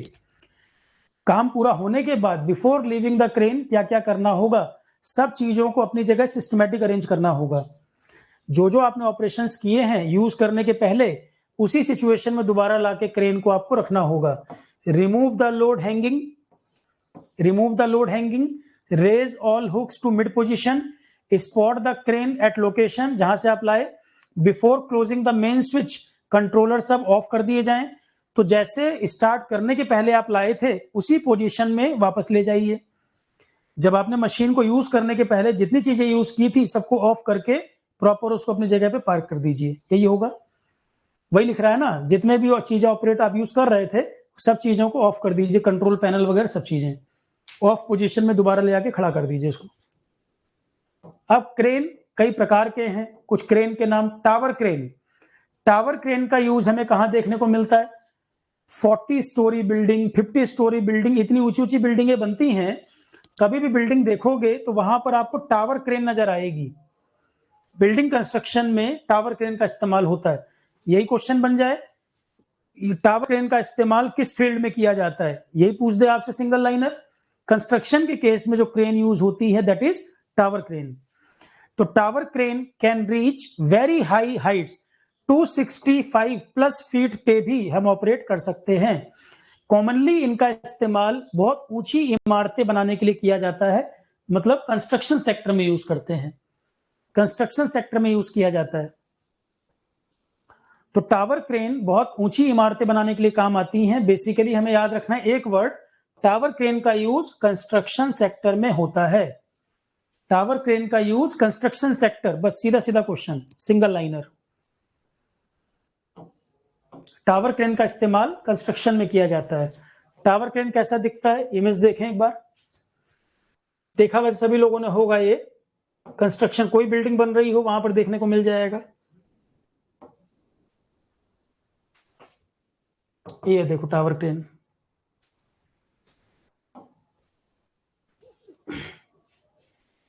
ये देखा है सभी ने, ये वाली क्रेन है टावर क्रेन। एक एक करके देखते चलो, आराम से पढ़ो, को जल्दी नहीं। टावर क्रेन कंस्ट्रक्शन सेक्टर में यूज करते हैं, बिल्डिंग बनाई जा रही है, टावर क्रेन। अब जितनी हाइट तक आपको ऊपर का फ्लोर बनाना है उतनी हाइट तक की क्रेन यूज करेंगे, इसके बीच में लेवल बनाते जाएंगे। अब इसमें झूले की तरह लगा रहता है, ऊपर नीचे मटेरियल वगैरह को लाने ले आने के लिए काम चलता रहेगा। और ये फिक्स कर देते हैं, एक सिरा इसका फिक्स कर दिया और यहाँ पे सामान मटेरियल को ऊपर नीचे ले आने के लिए यूज करते हैं इसको। नेक्स्ट पॉइंट, और कौन सी क्रेन हमारे पास है, देखो गैंट्री क्रेन। गैंट्री क्रेन का इस्तेमाल कहां होता है, अब नाम पढ़ के तो कुछ समझ नहीं आ रहा। टावर क्रेन से तो फिर भी आइडिया लग रहा था कि कोई ऊंचे टावर की तरह क्रेन होती होगी, पर गैंट्री क्रेन नाम से नहीं पता लग रहा गैंट्री क्रेन का क्या use. Gantry crane is fixed in one spot and get support from the structure it is fixed to. ये कॉमन होती हैं ट्रेन यार्ड, शिप यार्ड और फैक्ट्रीज वगैरह में इस्तेमाल करते हैं इनका। गैंट्री क्रेन का इस्तेमाल ट्रेन यार्ड, शिप यार्ड या फैक्ट्रीज वगैरह में किया जाता है। ट्रेन यार्ड, शिप यार्ड या फैक्ट्रीज वगैरह में गैंट्री क्रेन यूज होती है। गैंट्री क्रेन कैसा दिखेगा, एक और देख लो फिर दोनों की इमेज दिखा देता हूं। Rough terrain crane, rough terrain जो क्रेन होती हैं equipped with treats rather than tyres. Rough terrain पे यूज, जैसे टैंक के अंदर वो चेन सी लगी होती है, तो चेन पहिए की, टायर की जगह चेन इस्तेमाल होती है इनमें।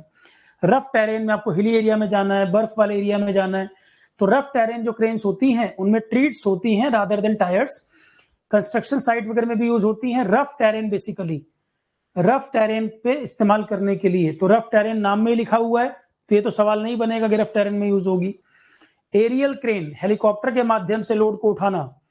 हेलीकॉप्टर वाली क्रेन जो होती हैं एरियल क्रेन, कहीं फ्लड आ गया, सूखा मतलब कहीं फ्लड आया या कोई अर्थक्वेक आ गया, तो एरियल रास्ते से सामान पहुंचाना है या कोई लोड ले जाना है या कोई इसरो का इंजन विंजन कैरी करना है, तो हवाई रास्ते से एरियल क्रेन, स्काई क्रेन भी कहते हैं इसको, हेलीकॉप्टर सा होता है उसके माध्यम से ले जाते हैं, वो भी क्रेन की तरह काम करता है। कुछ होती है फ्लोटिंग क्रेन्स, समुद्र वगैरह में इस्तेमाल की जाती हैं। फ्लोटिंग क्रेन समुद्र वगैरह में इस्तेमाल की जाती है, ज्यादातर शिप वगैरह पे बेस्ड होती हैं। ये शिप के ऊपर जो क्रेन यूज होती हैं floating cranes, ship based cranes, these are floating cranes, floating cranes. तो वेव वगैरह के चलने के कारण शिप जब हिलेगा, इम्बैलेंस होगा, डिसबैलेंस होगा, तो इनके भी पलटने का खतरा होता है। इनके लिए खतरा क्या है, वेव जो आती हैं समुद्र में, वेव की वजह से शिप के पलटने का खतरा होगा, तो इनका भी लोड होता है क्रेन का, ये इम्बैलेंस हो जाती है कई बार। व्हीकल माउंटेड क्रेन, ट्रक वगैरह में भी क्रेन लगी होती है गाड़ियां वगैरह टो करने के लिए। व्हीकल माउंटेड क्रेन, ट्रक वगैरह में भी क्रेन लगी होती है, गाड़ियां वगैरह टो करके ले जाते हैं जो। अब जरा इन क्रेन के इमेज देख ले।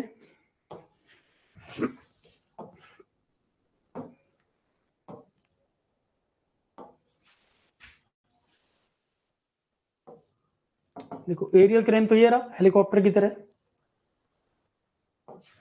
ये एरियल क्रेन है, हेलीकॉप्टर ही तो है पर ये क्रेन इस तरह से बनाया गया है कि हैवी लोड को उठा सके। एयर क्रेन कह दो इसको, स्काई क्रेन कह दो, एरियल क्रेन कह लो या स्काई क्रेन कह लो, बेसिकली हेलीकॉप्टर ही है पर क्रेन पर्पस के लिए बनाया गया है, लोड उठाने के पर्पस के लिए बनाया गया है। इसको स्काई क्रेन या एरियल क्रेन, स्काई क्रेन या एरियल क्रेन ये कहेंगे।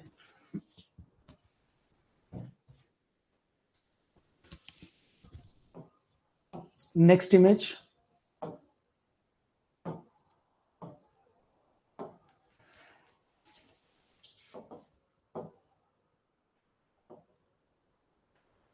रफ टेरेन वाली ये है।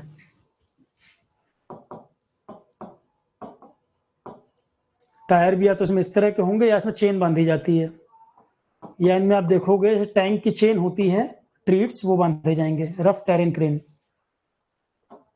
रफ टेरेन, स्नो वाले एरिया में टायर नहीं चलेंगे, इसके ट्रीट्स बांधे जाएंगे। Rough terrain.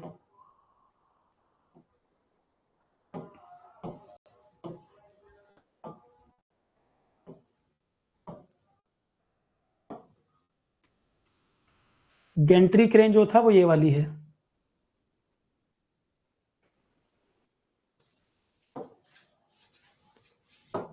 ये वाली क्रेन है gantry crane.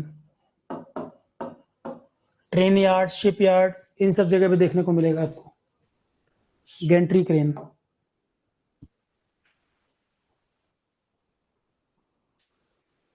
Gantry crane.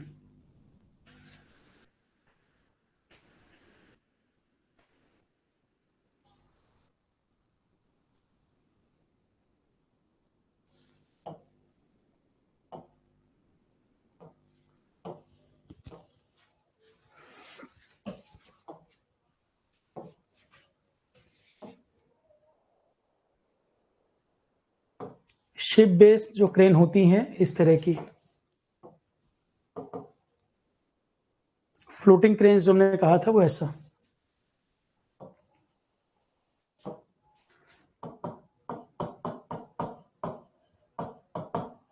Floating cranes.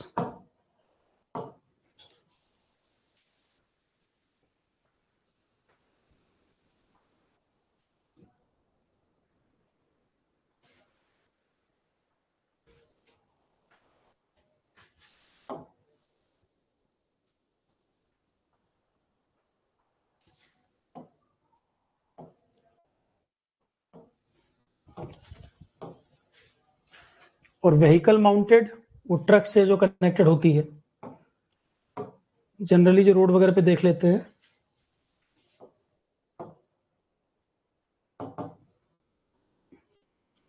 Vehicle mounted ये है।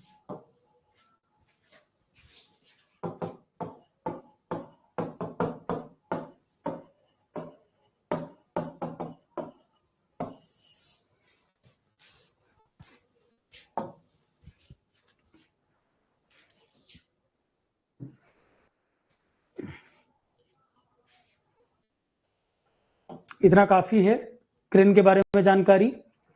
पीपीई, पीपीई मैंने पिछली क्लास में आपको बताया भी था कि हम कंस्ट्रक्शन वर्क देखने गए, उसने हेड पकड़ा दिया, मेटल कटिंग हो रही है तो ईयर प्लग दे दिए कि नॉइज बहुत ज्यादा है।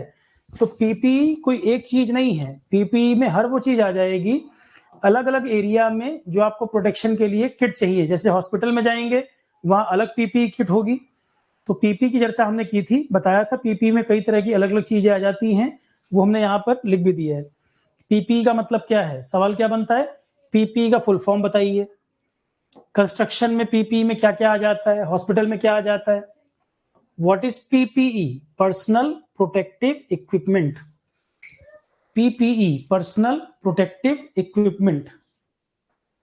तो पर्सनल प्रोटेक्टिव इक्विपमेंट, जिसको हम पीपीई भी कह देते हैं, ये क्या करता है, हैजार्ड से बचाने के लिए, हैजार्ड से बचाने के लिए इस्तेमाल किया जाता है। PPE personal protective equipment, personal protective equipment, ये एक्सपोजर, हैजार्ड से जो हमारा संपर्क हो सकता है उससे हमें बचाने के लिए इस्तेमाल किए जाते हैं। तो PPE commonly refer to as PP is equipment वॉन्ट to minimise exposure to hazard, जो सीरियस प्रॉब्लम कर सकते थे, सीरियस इंजुरी वगैरह कर सकते थे। इसमें आप अलग अलग इंडस्ट्री फैक्ट्री में काम कर रहे हैं, हो सकता है कोई केमिकल का कांटेक्ट हो जाए, हो सकता है कोई रेडिएशन के संपर्क में आ जाए, कोई फिजिकल कांटेक्ट, कहीं कोई चीज गिर जाए, कोई इलेक्ट्रिकल चीज संपर्क में आ जाए, कोई मैकेनिकल चीज, या और भी तरह के हैजार्ड्स। तो वर्क प्लेस पे कई तरह के हैजार्ड्स मौजूद होते हैं। रेडिएशन हो सकता है, केमिकल हो सकता है, फिजिकल कोई कंपोनेंट हो सकता है, इलेक्ट्रिकल हो सकता है, मैकेनिकल हो सकता है, या और भी कोई हैजार्ड। तो अलग अलग तरह के पीपीई अलग अलग चीजों से बचाने के लिए काम करते हैं। ठीक है, इसमें ग्लव्स भी आ जाते हैं, सेफ्टी ग्लासेस भी होते हैं, अलग अलग पीपी किट अलग अलग जगह इस्तेमाल होगी। ग्लव्स आते हैं, सेफ्टी ग्लास हैं, शूज कई जगह पे दिए जाते हैं जहां हाई टेम्परेचर काम हो रहा है, ईयर प्लग दिए जाते हैं जहां नॉइजी ऑपरेशन हो रहे हैं, हेलमेट दिए जाते हैं, सांस लेने में कहीं दिक्कत है, डस्ट ज्यादा हो रही है तो रेस्पिरेटर दिया जाता है, overall vest, full body suit. Depend करता है किस तरह का वर्क है, वर्कर किस तरह के काम में इन्वॉल्व है, उसके हिसाब से पीपी डिसाइड होता है क्या उसको देना है। पर पीपी आप उसको दे दो और आप उसका हाइजीन कैसे मेंटेन करना है, पीपी की क्लीनिंग कैसे होनी है, कौन सी पीपी वाली चीज दोबारा यूज नहीं करनी है, जैसे हॉस्पिटल वाली पीपी है उसमें से कौन सी चीजों को आपको डिस्पोज करना है, हटाना है, रीयूज नहीं करना। हेलमेट है उसको तो फेंकना नहीं कंस्ट्रक्शन में, उसको रीयूज करना है। तो ये वर्कर को ट्रेनिंग देना, पीपी कैसे इस्तेमाल करनी है, कब उसको क्लीन करना है, कैसे क्लीन करना है, कौन सी चीजों को दोबारा यूज नहीं करना है या दोबारा यूज करना है, डूज एंड डोंट्स। पीपी के संबंधित डूज एंड डोंट्स के लिए ट्रेनिंग वगैरह वर्कर का होना चाहिए। और सुपरवाइजर की ये जिम्मेदारी है कि रेगुलर इंस्पेक्शन वर्क शुरू होने से पहले, डे टू डे वर्क जब हो रहा है, शुरू होने से पहले जब एंट्री कर रहे हैं तो पीपी चेक होना चाहिए। जैसे मान लो कंस्ट्रक्शन के लिए वर्कर आ रहे हैं तो सब लोग प्रॉपर पीपी यूज किए हैं, पहने हैं कि नहीं पहने हैं, तो वहां गार्ड या कोई मैन पावर होनी चाहिए। सुपरवाइजर की जिम्मेदारी है कि जब वो एंटर करें गार्ड देख ले और सुपरवाइजर एक बार चेक कर ले, अंदर पूरी टीम को देख ले, तब वर्क स्टार्ट हो। ठीक है, तो पीपी दे देने से वर्कर यूज भी करेगा या सेफ्टी को लेकर वर्कर जागरूक है, कोई गारंटी नहीं है।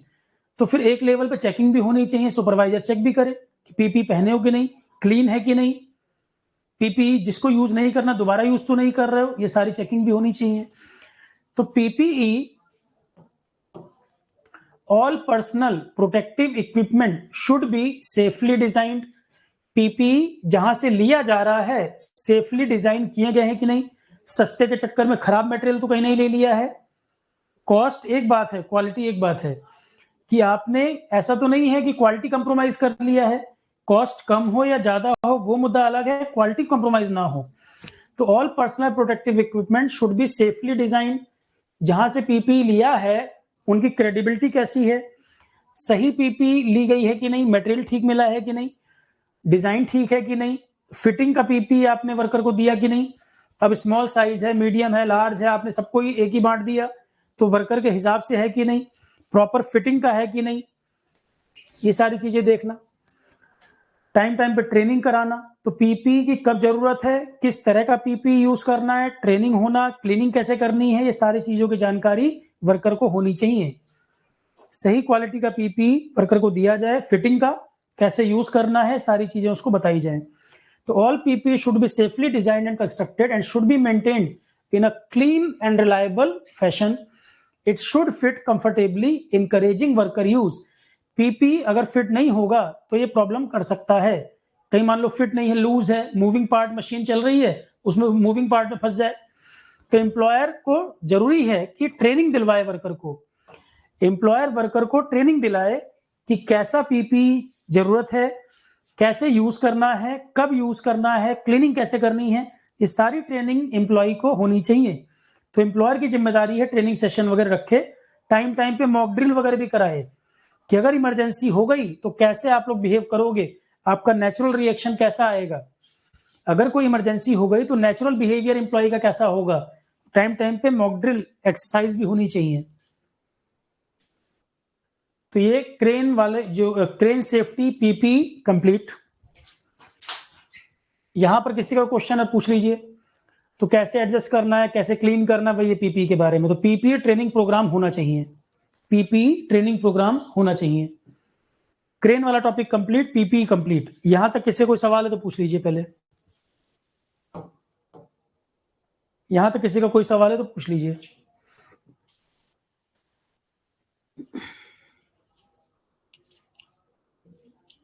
क्या ठीक से समझ आया है?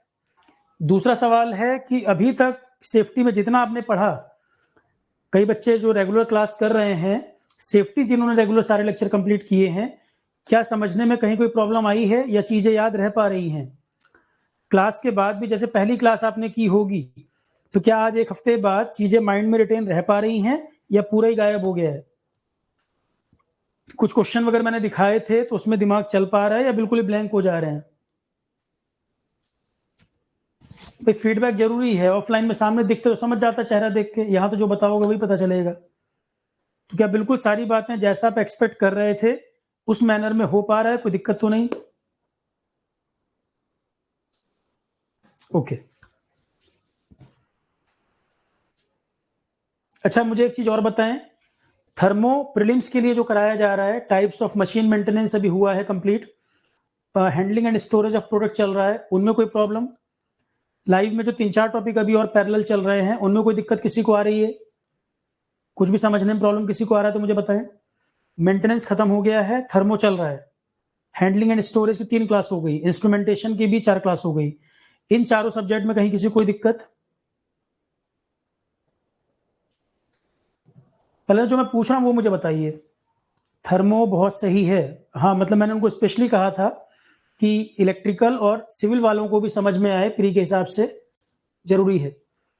तो थर्मो एक्चुअल में फिजिक्स का थोड़ा एरिया है ना, थोड़ा बेसिक आप जानते हो, मेंटेनेंस वगैरह आप जानते नहीं, बैकग्राउंड। थर्मो का बैकग्राउंड आपको थोड़ा सा आइडिया है, पढ़ाते ही आपको रिकॉल हो जाएगा। मशीनरी मेंटेनेंस का टॉपिक जो है वो बिल्कुल अलग है, एकदम नया टॉपिक है वो टर्म से आप फेमिलियर नहीं हो। हैंडलिंग एंड स्टोरेज कैसे चल रहा है? मेजरमेंट इंस्ट्रूमेंट बहुत अलग लग रहा है। इलेक्ट्रिकल का पार्ट है ना कोर, सिविल मैकेनिकल को समझाना जरूरी है वहां।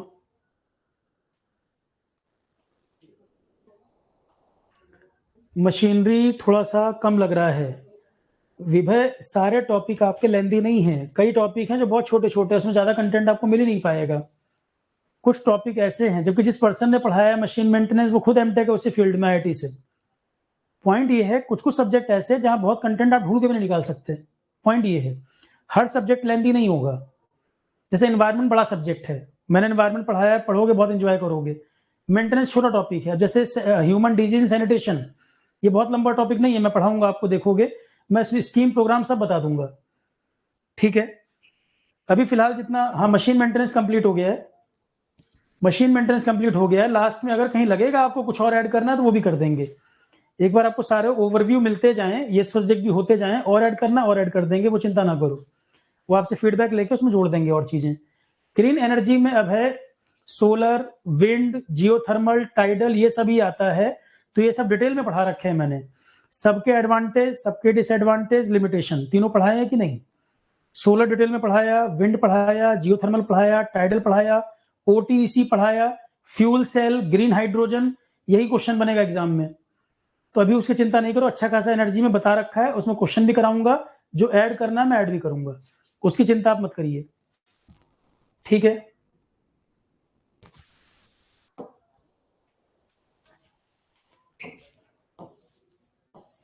जानते हो दिक्कत कहां पर आती है? परेशानी एक ही जगह आ जाती है। अब जैसे मान लो कोई पॉलिटी वाली क्लास कर रहा है मेरी, या किसी ने एथिक्स पढ़ लिया या एनवायरनमेंट पढ़ लिया, अब एकदम से वो मेंटेनेंस पढ़ना शुरू करेगा। अब कोई स्टूडेंट मेरे से पढ़ चुका है, पॉलिटी, एथिक्स, एनवायरनमेंट कर रहा है, और फिर वो सीधे मेंटेनेंस देखना शुरू करेगा, या वो कोई ऐसा टॉपिक देखना शुरू करेगा जो बिल्कुल ऑफ द बॉक्स है, आउट ऑफ बॉक्स है। तो अब यहाँ एक बार वो मेरे से पढ़ रहा है, फिर वो एकदम मेंटेनेंस पढ़ने बैठ जाएगा, माइंड उसका मैच ही नहीं कर पाएगा यहाँ पर, क्योंकि वो एक्सपेक्ट यही करेगा कि सर आपके साथ फ्रिक्वेंसी बैठ रही है, आप बिल्कुल डिटेल में एक एक वर्ड पे जा रहे हैं, उससे थोड़ा अलग लग रहा है मुझे। अंतर यहां पर आ जाता है।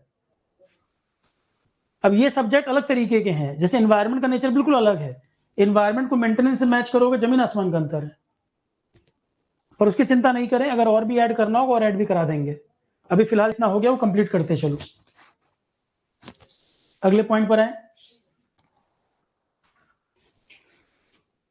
अब हमारा डिस्कशन है, इंडिया के 3 लॉ बताए थे मैंने।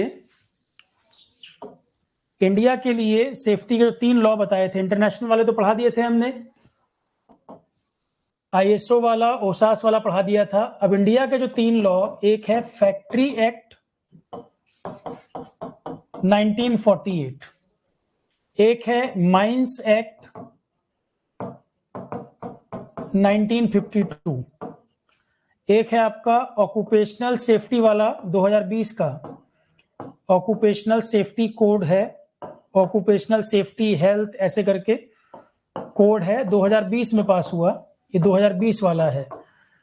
और पोर्ट एक्ट भी है, डॉक्स वाला भी है। तो डॉक्स वाला पढ़ने की जरूरत नहीं है, डॉक्स वाला पढ़ने की जरूरत नहीं है। बेसिकली हमें ये 3 ध्यान रखने हैं। थोड़ा सा इसमें चर्चा और कर लेते हैं, क्योंकि आरपीएससी एईएन के सिलेबस में भी ये है, और आजकल कई इंजीनियरिंग एग्जाम्स में ये टॉपिक आ जाते हैं। तो इंजीनियरिंग सर्विसेज का पेपर हो, चाहे आपका यूपीपीएससी एई हो, चाहे राजस्थान एई हो, इन सब एग्जाम में आजकल सिलेबस में ही मेंशन कर दे रहा है इस तरह के टॉपिक्स। आरपीएससी वगैरह में तो लेबर लॉस में भी क्वेश्चन आते हैं, इंडस्ट्रियल लॉज, लेबर लॉज। तो जब आरपीएससी एईएन का बैच चल रहा है, वहां तो मेंस में भी कराना है मुझे वो चीज। पर यहाँ थोड़ा सा मैं इस पे हल्का सा डिटेल में चलूंगा, काफी पॉइंट कॉमन मिलेंगे, पर हल्का सा डिटेल में चलेंगे। क्वेश्चन अगर यहाँ अंदर से पूछ भी ले तो आप इसको कंफर्टेबली बना पाए। पहले हम ऑक्यूपेशनल सेफ्टी वाला देखते हैं। देखो, अलग अलग लॉज बने हुए हैं, फैक्ट्री एक्ट है, माइंस एक्ट है, डॉग से कई सारे लॉ बने हुए हैं। 2020 का जो ऑक्यूपेशनल सेफ्टी वाला लॉ बना, ये जो कोड पास हुआ है, ये जो बिल पास हुआ, इसमें पुराने वाले कई सारे लॉज को भी मर्ज कर दिया गया, मिक्स कर दिया गया। मतलब फैक्ट्री एक्ट, माइंस एक्ट, इन सब लॉज में भी जो जो कमियां थी, जो जो अपग्रेडेशन करने की जरूरत थी, इसमें उन सभी चीजों को कवर कर लिया गया है। इस वाले में उन चीजों को भी कवर कर लिया गया। पढ़ने हमें तीनों हैं। अभी लेटेस्ट वाला जो है वो अपग्रेडेड वर्जन है। कई सारे पुराने लॉज वगैरह इसमें एमलगमेट हो गए हैं, मिक्स हो गए हैं, उनको कवर इसमें कर दिया गया है नए वाले लॉज में भी। बिल, पार्लियामेंट में बिल आया ऑक्यूपेशनल सेफ्टी के लिए, पार्लियामेंट ही बिल को पास करती है। बिल पास होने के बाद कहलाता है एक्ट। पार्लियामेंट के अंदर बिल आता है और बिल ही पास होने के बाद बन जाता है एक्ट। पार्लियामेंट का मतलब है उसके 2 house, Lok Sabha Rajya Sabha plus president of India. ये संविधान के आर्टिकल 79 में मेंशन्ड है। पार्लियामेंट का मतलब है Lok Sabha plus Rajya Sabha plus president of India. तो पार्लियामेंट में आता है बिल। मैक्सिमम बिल ऐसे होते हैं जो लोकसभा राज्यसभा कोई भी ला सकती है। एक हाउस बिल को पास कर दे, दूसरे को भेजे, दूसरा भी पास कर दे, दोनों हाउस से पास होने के बाद प्रेसिडेंट का सिग्नेचर चाहिए, तब माना जाता है कि पार्लियामेंट ने बिल को पास कर दिया। अब वो लागू हो जाएगा, एक्ट बन जाएगा। इसी को कहते हैं लॉ। तो अगर आपसे सवाल पूछा जाए लॉ मेकिंग किसका काम है, लॉ मेकिंग, जो कंट्री के लॉ बनते हैं, लॉ कौन बनाता है? ऑर्डिनेंस की बात नहीं कर रहा हूं, ऑर्डिनेंस राष्ट्रपति पास करता है, अलग नियम है। जनरली भारत में लॉ कौन बनाएगा? पार्लियामेंट बनाएगी। और पार्लियामेंट जो लॉ बनाएगा, क्या वो किसी स्टेट के लिए है, पूरे कंट्री के लिए है? पार्लियामेंट जो लॉ बनाएगा पूरे कंट्री पर एप्लीकेबल है, क्योंकि कंट्री में एक ही पार्लियामेंट है, वो पूरे कंट्री के लिए काम करती है। यूपी की पार्लियामेंट और एमपी की पार्लियामेंट नहीं है। पार्लियामेंट कंट्री में एक ही है, एक ही लोकसभा, एक ही राज्यसभा, एक ही प्रेसिडेंट। तो लोकसभा, राज्यसभा, प्रेसिडेंट मिलकर पार्लियामेंट कहलाते हैं। पार्लियामेंट लॉ बनाती है और वो पूरे कंट्री के लिए एप्लीकेबल होता है।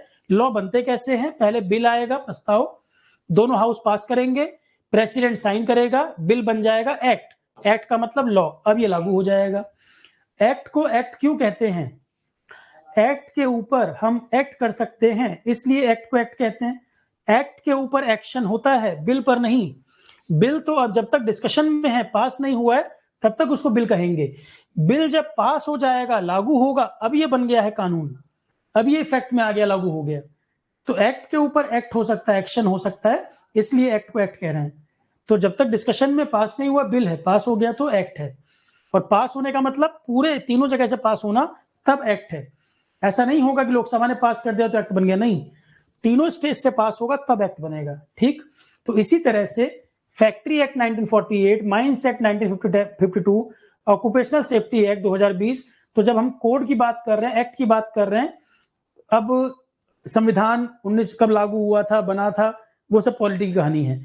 यहाँ फिलहाल मैं बता रहा हूँ ऑक्यूपेशनल सेफ्टी वाला भी कानून जो है पार्लियामेंट से पास हुआ, और जिस ईयर में पास हुआ उसी ईयर को हम बोल रहे हैं 2020 का नियम है। तो पुराने कई सारे कानून में जो कमियां वगैरह भी थी उसको इसने कवर कर लिया। अब मुझे एक बात बताओ, पीडीएफ में 3-4 पेज लिखे हैं मान लो, ठीक, मुझे सिर्फ एक बात का जवाब दो, जो मैंने आपको वर्कर की स्थिति की बताई थी बात, ये फैक्ट्री एक्ट हो या माइनिंग एक्ट हो या ऑक्यूपेशनल सेफ्टी वाला नियम हो, ये यही तो बात कर रहा होगा कि जो वर्कर है उसके लिए सेफ्टी इंश्योर करना एक पैरामीटर होगा कि नहीं। तो इनके वेजेस सही मिले, क्या वेजेस के ऊपर इसमें कुछ लिखा होगा, जितनी मेहनत कर रहे हैं उतना उनको पैसा मिले, क्या उनके वर्किंग आवर्स की बात होगी, क्या उनके हाइजीन और सैनिटेशन की बात होगी, कि उनको वॉशरूम भी प्रोवाइड किया जाए, या उनको स्टोरेज के लिए भी जगह दी जाए, बैठने के लिए भी जगह मिले, लंच ब्रेक होना चाहिए, उनका एक्सप्लॉयटेशन ना किया जाए, वर्किंग बहुत ज्यादा ना ली जाए, उनको भी छुट्टी का समय मिले, उनके लिए भी लीव्स वगैरह साल की जो छुट्टियां हैं वो असाइंड होनी चाहिए, यही सब बातें तो लिखी होंगी। तो उसमें रटने की क्या बात है, एक बार भी अगर रीड कर लेंगे तो ये जनरल पॉइंट्स हैं, क्या इसके लिए पूरा रटने की जरूरत है? मुझे आप ये बताइए, मान लो 4 पेज का एक टॉपिक है, तो 4 पेज में ये टफ टॉपिक है क्या? आपको ये पहले से पॉइंट नहीं पता है? उनके लिए सेफ्टी प्रोविजन प्रॉपर होने चाहिए, वर्क प्लेस के ऊपर फायर एक्सटिंग्विशर भी होने चाहिए, इमरजेंसी कंट्रोल सिस्टम भी लगे होने चाहिए, फर्स्ट एड की व्यवस्था होनी चाहिए, यही सब तो होगा। और लॉ में क्या होगा? वर्कर के लॉ में यही होगा। अब देखें जरा एक एक करके, और समय समय पर काम होता रहा, कुछ कमियां रही तो नए वाले ऑक्यूपेशनल लॉ के अंदर उनको भी अपग्रेड कर दिया गया, जो कमियां रही समय समय पर मांग उठती रही, नए वाले में उनको भी ऐड कर दिया गया, यही तो होगा। अब देखो, तो हर चीज को हुआ नहीं बनाना है, अरे सर पीडीएफ इतने पेज की, पहले देखो पीडीएफ में पढ़ना क्या है। अभी आपने पीडीएफ देखी भी नहीं है, पर बहुत सारे पॉइंट आपको ऑलरेडी समझ में आ गए। क्वेश्चन अभी थोड़ी देर में देखेंगे, पहले ये देखें occupational safety.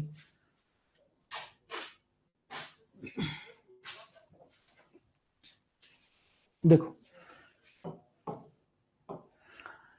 Occupational safety health and working condition कानून 2020 का कानून है।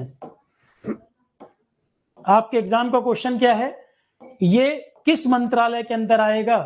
जैसे काफी लोग आपको ये पढ़ा के छोड़ देंगे किस मंत्रालय के अंदर आएगा, काम खत्म, वो तो मैं आपको पहली क्लास में बता चुका हूं, ministry of labour and employment. पर एक स्टेप मैं आगे बढ़ के चल रहा हूं कि अगर थोड़ा डीप में क्वेश्चन जाए तो आपको अंदर की चीजें भी पता होनी चाहिए। तो 2020 ये जो भी सेफ्टी नॉर्म्स आप बात कर रहे थे, अभी 3-4 कानून शुरू में ही मैंने बताया, एग्जाम का क्वेश्चन आपका ये किस मंत्रालय के अंतर्गत आएंगे, ये सब इंप्लीमेंट कराता है ministry of labour and employment. तो इंडस्ट्रियल सेफ्टी वगैरह की बात भी आएगी तो वो इसी के अंदर आता है, ministry of labour and employment के अंतर्गत आता है, ministry of labour and employment के अंतर्गत आता है। ठीक, ये तो शुरू में बता चुके हैं।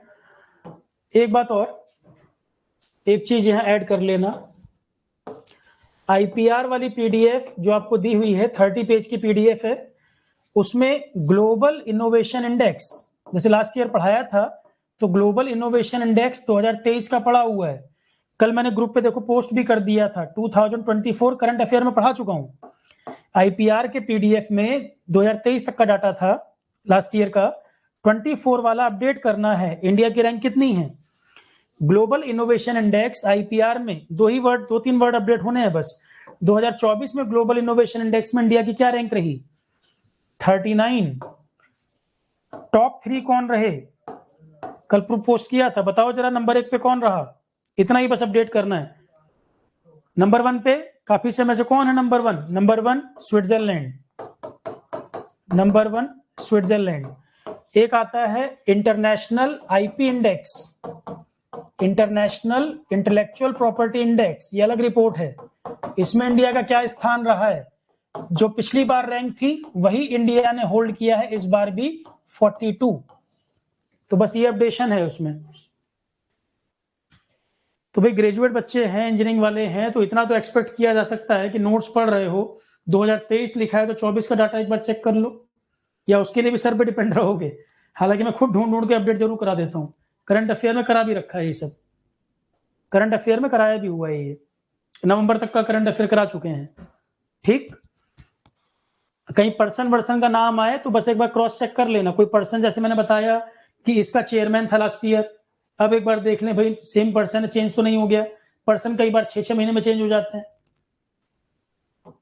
तो 2-3 पॉइंट बस ये वाले देखने हैं कहीं कहीं, और कुछ नहीं, बाकी कंप्लीट है वो पूरा। अगले पॉइंट, अब इस पे आ जाए। तो occupational safety health and working condition का जो कोड, ये नियम 2020 में पास हुआ। ये इंडिया के लेबर लॉज में एक बड़ा रिफॉर्म माना गया, एक बड़ा सुधार माना गया कि लेबर रूल्स में जो कमियां थी, माना गया कि उनको इसमें कवर कर दिया गया है। जो डिमांड्स की जा रही थी, माना गया है कि उसमें इंप्रूवमेंट कर दी गई है। तो the occupational safety health and working condition code 2020 एक बड़ा सुधार माना गया है भारत के लेबर लॉज में। इसको लोकसभा ने 2020 में पास किया, राज्यसभा ने भी पास कर दिया, प्रेसिडेंट ने भी अप्रूवल दे दिया इसको, ये कानून पास हो गया। ये 13 एग्जिस्टिंग लॉज को इसने कवर कर लिया है, उसमें फैक्ट्री एक्ट, माइंस एक्ट भी शामिल हैं। 13 एग्जिस्टिंग लॉज जो अलग अलग चल रहे थे, 13 एग्जिस्टिंग लॉज को इसके अंदर मर्ज कर दिया गया है, जिसमें आपका फैक्ट्री एक्ट और माइनिंग एक्ट भी शामिल है। जबकि सेफ्टी और भी कई सारे एक्ट हैं, अलग अलग फील्ड के वर्कर के लिए भी कानून है, जैसे कंस्ट्रक्शन वर्कर होते हैं उनके लिए भी नियम है, कंस्ट्रक्शन वर्कर एक्ट भी है 1996 का। तो 13 लॉ लेबर के लिए, अलग अलग क्षेत्र के 13 लॉज थे, उनको क्लब करके इसी में ले आए हैं, एक जगह यूनिफॉर्म वो रहे, सिंगल एक पॉइंट रहे, सिंगल लॉ रहे। नहीं तो अलग अलग वर्कर के लिए अलग अलग नियम, अलग अलग कानून बने हैं, उनको मर्ज करके एक ही उसमें ले आया जाए। तो इसलिए बड़ा सुधार माना गया, क्योंकि अलग अलग क्षेत्र के वर्कर के लिए अलग अलग नियम बने हुए हैं, यूनिफॉर्मिटी होनी चाहिए, तो सबको क्लब करके एक ही यूनिफॉर्म नियम बना दो। तो फैक्ट्री एक्ट, फैक्ट्री वर्कर हो, माइन वर्कर हो, कंस्ट्रक्शन वर्कर हो, ये अलग अलग कानून जो बने थे वो क्लब करके सब इसी के अंदर आ गए हैं, वो क्लब करके इसी के अंदर आ गए। ठीक, कॉन्स्टिट्यूशन के अनुसार अगर देखें तो लेबर का मुद्दा केंद्र सरकार के अंडर आता है या राज्य सरकार के अंडर आता है, ये कॉन्कुरेंट लिस्ट में आता है। कॉन्कुरेंट मतलब दोनों के अंडर में, केंद्र भी राज्य भी। लेबर के ऊपर लॉज सेंटर भी पास कर सकता है, पार्लियामेंट, और स्टेट लेजिस्लेचर जो है वो भी नियम बना सकती है। तो आपसे कोई कहे कि लेबर के लिए जो नियम बनते हैं, कानून, लेबर किसके अंदर आएगा? यूनियन के अंदर। जैसे पुलिस है, पुलिस स्टेट के अंडर में आती है, डिफेंस सेंटर के अंडर में आता है, बैंकिंग सेंटर के अंडर में आता है, एग्रीकल्चर स्टेट के अंडर में आएगा, एजुकेशन दोनों के अंडर में आएगा, इन्वायरमेंट दोनों के लिए कॉमन आएगा। तो लेबर किसके अंडर में आएगा? संविधान का 7th शेड्यूल अगर देखें, 7वां शेड्यूल देखें, वहां यही लिखा है, पावर का बंटवारा केंद्र और राज्य के बीच में, कौन सा डिपार्टमेंट कौन देखेगा? संविधान का 7 शेड्यूल, 12 शेड्यूल टोटल है, 7वें शेड्यूल में लिखा है पावर का बंटवारा किसके किसके बीच में होगा। उसमें 3 लिस्ट हैं, यूनियन लिस्ट केंद्र सरकार के अंडर में जो आएगा, स्टेट लिस्ट स्टेट के अंडर में जो आएगा, और तीसरी लिस्ट है कॉन्कुरेंट लिस्ट। कॉन्कुरेंट मतलब जो दोनों के अंडर में आएगा। तो लेबर किसके अंडर में है? यूनियन लिस्ट में है या स्टेट लिस्ट में है या कॉन्कुरेंट में है? ये कॉन्कुरेंट लिस्ट का मुद्दा है। तो लेबर लॉस के ऊपर सेंटर भी काम कर सकता है, स्टेट भी कर सकता है, ये दोनों के लिए कॉमन है। तो संविधान के पॉइंट ऑफ व्यू से लेबर किस में आएगा? कॉन्कुरेंट लिस्ट में आता है। 7th शेड्यूल जरा मैं बता दूं, थोड़ा सा पॉलिटी पढ़ोगे वहां तो सब बताया हुआ है। 7th शेड्यूल जरा बताएं, कई बच्चे तो शुरू से पढ़ रहे हैं। 7th शेड्यूल, संविधान में टोटल 12 शेड्यूल हैं हमारे, अभी आज की स्थिति में 12 शेड्यूल हैं। 7th schedule distribution of power between centre and state, ये कहां से लिया गया जरा बोलिए? Distribution of powers between centre and states, centre को ही यूनियन भी कह देते हैं, केंद्र, तो distribution of power between centre and state, इसमें 3 लिस्ट आपको देखने को मिलेंगी, union list, state list and concurrent list. अब आप मुझे पहले बताएं, ये कंसेप्ट डिस्ट्रीब्यूशन ऑफ पावर वाला ये किस कंट्री के संविधान से लिया गया है? डिस्ट्रीब्यूशन ऑफ पावर कहां से लिया गया? हरिओम तिवारी कह रहा हूं ऑस्ट्रेलिया से। डिस्ट्रीब्यूशन ऑफ पावर ऑस्ट्रेलिया से या कॉन्करेंट लिस्ट ऑस्ट्रेलिया से? सोच के बताओ जरा। पावर का डिस्ट्रीब्यूशन कंसेप्ट ऑस्ट्रेलिया से लिया है या कॉन्करेंट लिस्ट ऑस्ट्रेलिया से लिया है? अरे पॉलिटी इतने लोग पढ़ चुके हो, फिर गलती कर रहे हो। यूनियन टेरिटरी में पुलिस सेंटर के अंडर में, दिल्ली पुलिस केंद्र सरकार के अंडर में आती है, गृह मंत्रालय के अंतर्गत। मैं यूटी की बात नहीं कर रहा हूं, स्टेट पुलिस बोल रहा हूं बेसिकली। दिल्ली पुलिस की बात आप कर रहे हो, गृह मंत्रालय के अंतर्गत आता है। जनरली स्टेट पुलिस जो है वो स्टेट के अंडर में आती है। Very good. कॉन्करेंट वाला ऑस्ट्रेलिया। और distribution of power concept, Bharat का संविधान एक बोरोड संविधान है। बोरोड मतलब कॉपी नहीं कह रहा हूं, बोरोड कह रहा हूं। बोरोड का मतलब कंसेप्ट अलग अलग देशों से लिए गए हैं, पर as it is copy paste नहीं किया गया है, अपने अकॉर्डिंग हमने उसको डाला है उसमें बुक में। भारत का संविधान एक बोरोड संविधान है। बोरोड संविधान है, अलग अलग देशों के जो लॉ डॉक्यूमेंट थे, कॉन्स्टिट्यूशन थे, उनसे वो आइडिया लिए गए हैं, पर अपने अकॉर्डिंग मॉडिफाई करके रखे गए हैं, as it is copy paste नहीं है। So there is a difference between copying and borrowing. Copy करना और बोरो करना अलग बात है। बोरोड कॉन्स्टिट्यूशन है, as it is copy paste नहीं बोल रहा हूं मैं। तो डिस्ट्रीब्यूशन ऑफ पावर का कंसेप्ट हमारे संविधान में कनाडा से लिया गया है, और कॉन्करेंट लिस्ट का जो कंसेप्ट है ये ऑस्ट्रेलिया से लिया गया है। पॉलिटी जब पढ़ोगे तो बहुत एंजॉय करेंगे आप सब्जेक्ट, कई चीजें आपको जानने को मिलेंगी वहां। और पॉलिटी एक ऐसा सब्जेक्ट है सबको पढ़ना चाहिए। न्यूज और ये तब तक समझ नहीं आएगा तो पॉलिटी नहीं पढ़ोगे ना, आपके राइट्स का पता लगेगा। तो 3 लिस्ट हैं, यूनियन, स्टेट, कॉन्करेंट। डिफेंस, कभी देखा है कि आर्मी की बात हो रही हो और यूपी के मुख्यमंत्री आर्मी को इंस्ट्रक्शन दें, या बैंकिंग का कोई मुद्दा हो और यूपी मुख्यमंत्री बोलेंगे? नहीं। पोस्टल और पोस्ट ऑफिस? नहीं।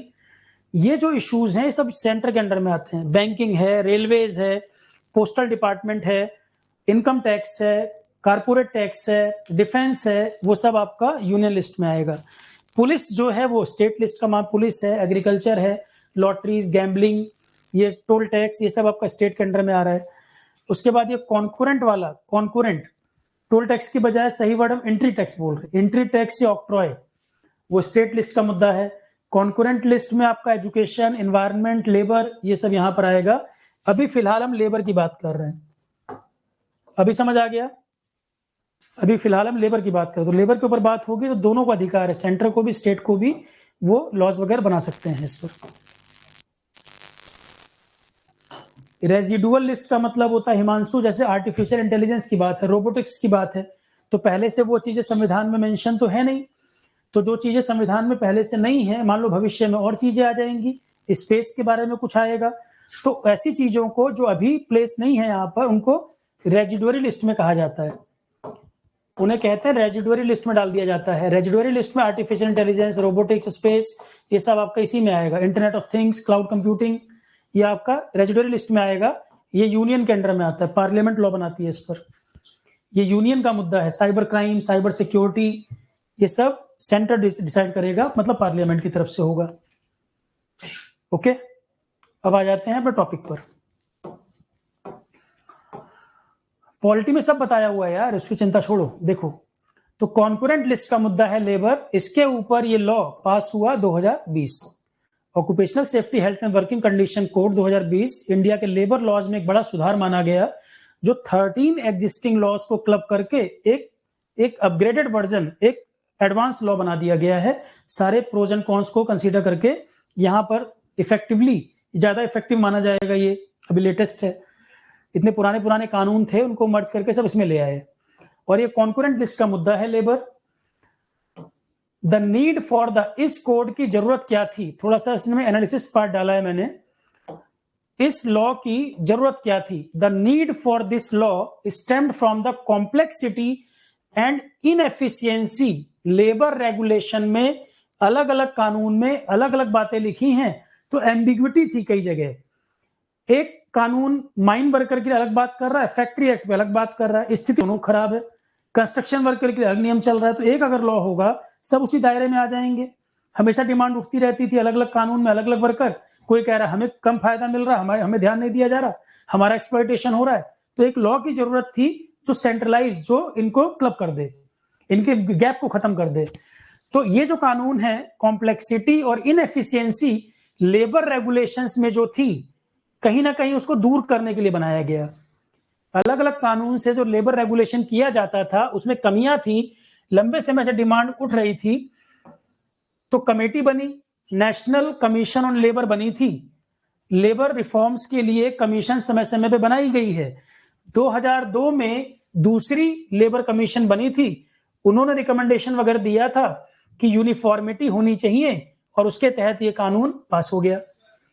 अब इस पैरा को पढ़ें तो द नीड फॉर दिस कानून stemmed from the complexity and inefficiency of managing different rule regulation. अलग अलग नियम कायदों को मैनेज करना मुश्किल होता था, तो एक इफेक्टिव ट्रांसपेरेंट लॉ बनाया जाए और यूनिफॉर्मिटी लाए वो।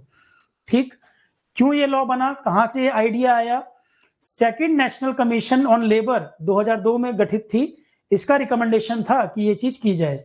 India's labour laws needed consolidation to improve compliances and ensure consistency in how worker rights were enforced. Uniformity लाना, वही पॉइंट जो मैं बार बार कह रहा हूं, इंडिया के लेबर लॉज में जरूरत थी कि एक यूनिफॉर्मिटी लाना, सबके लिए कंप्लायंसेस, कंसिस्टेंसी होनी चाहिए, ट्रांसपेरेंसी होनी चाहिए।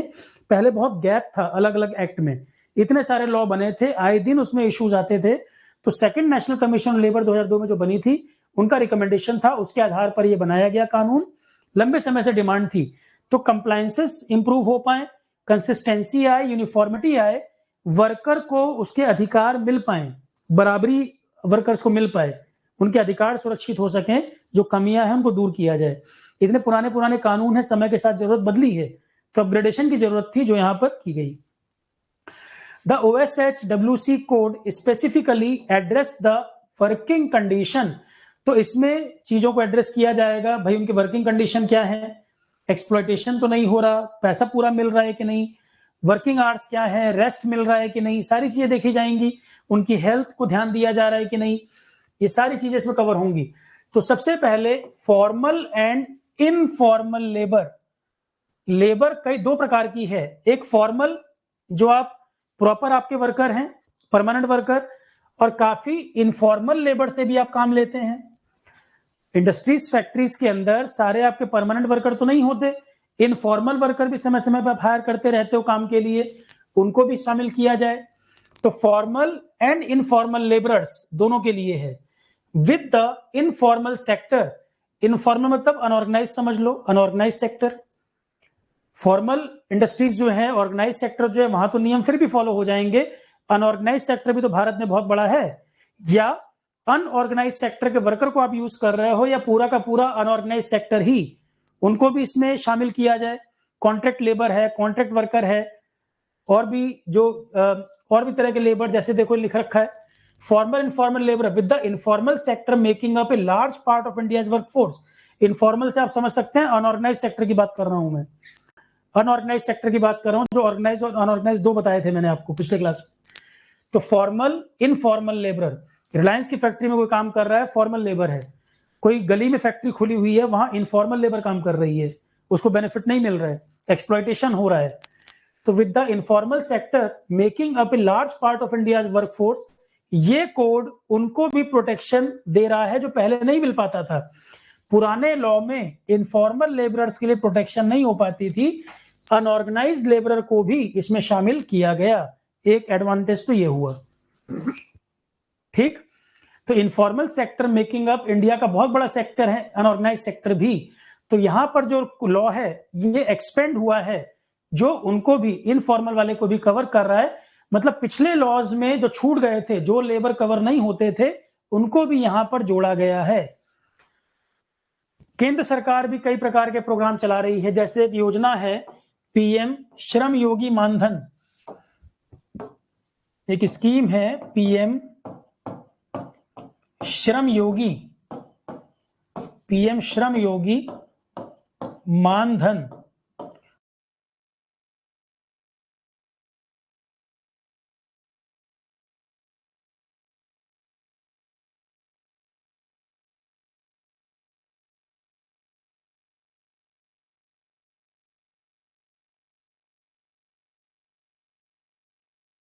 सरकार की एक योजना है पीएम श्रम योगी मानधन।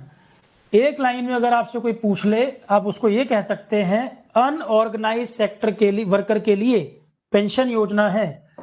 ये क्या है? Pension scheme for unorganised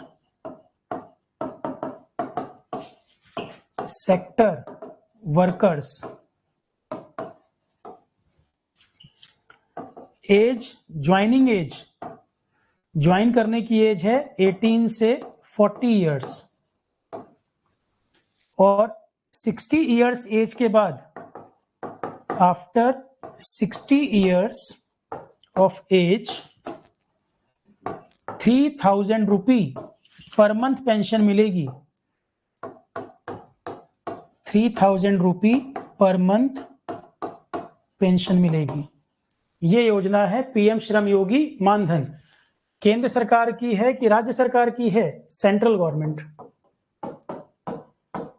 central government.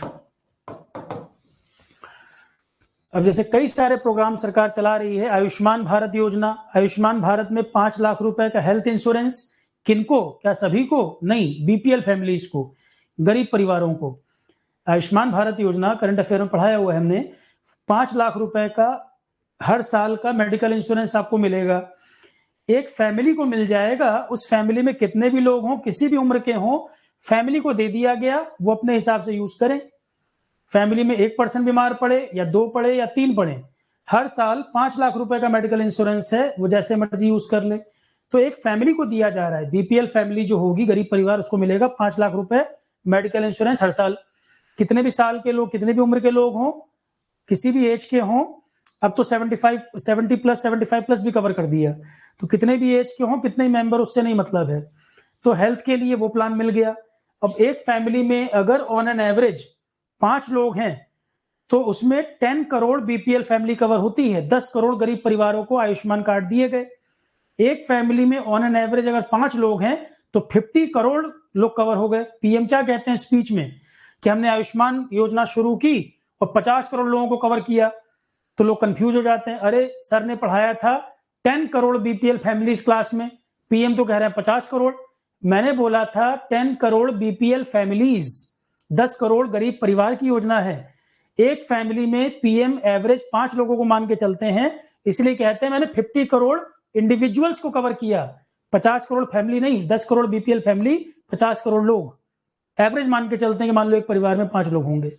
ठीक है, तो पीएम श्रम योगी मानधन योजना को कोई अनऑर्गेनाइज सेक्टर वर्कर ज्वाइन करना चाहे कि मान लो जब मैं 60 के बाद मैं काम नहीं कर पाऊंगा, हाथ पैर ने जवाब दे जाएंगे, तो 18 से 40 साल की उम्र के बीच में अगर वो है, तो इस स्कीम को ज्वाइन कर सकता है। कुछ प्रीमियम उसको देना होगा, कुछ गवर्नमेंट भी कंट्रीब्यूट करेगी। मान लो 18 साल की उम्र में अगर इस योजना को ज्वाइन कर रहा है, तो 18 रुपए उसको प्रीमियम पड़ेगा, 18 गवर्नमेंट भी ऐड करेगी। 20-21 साल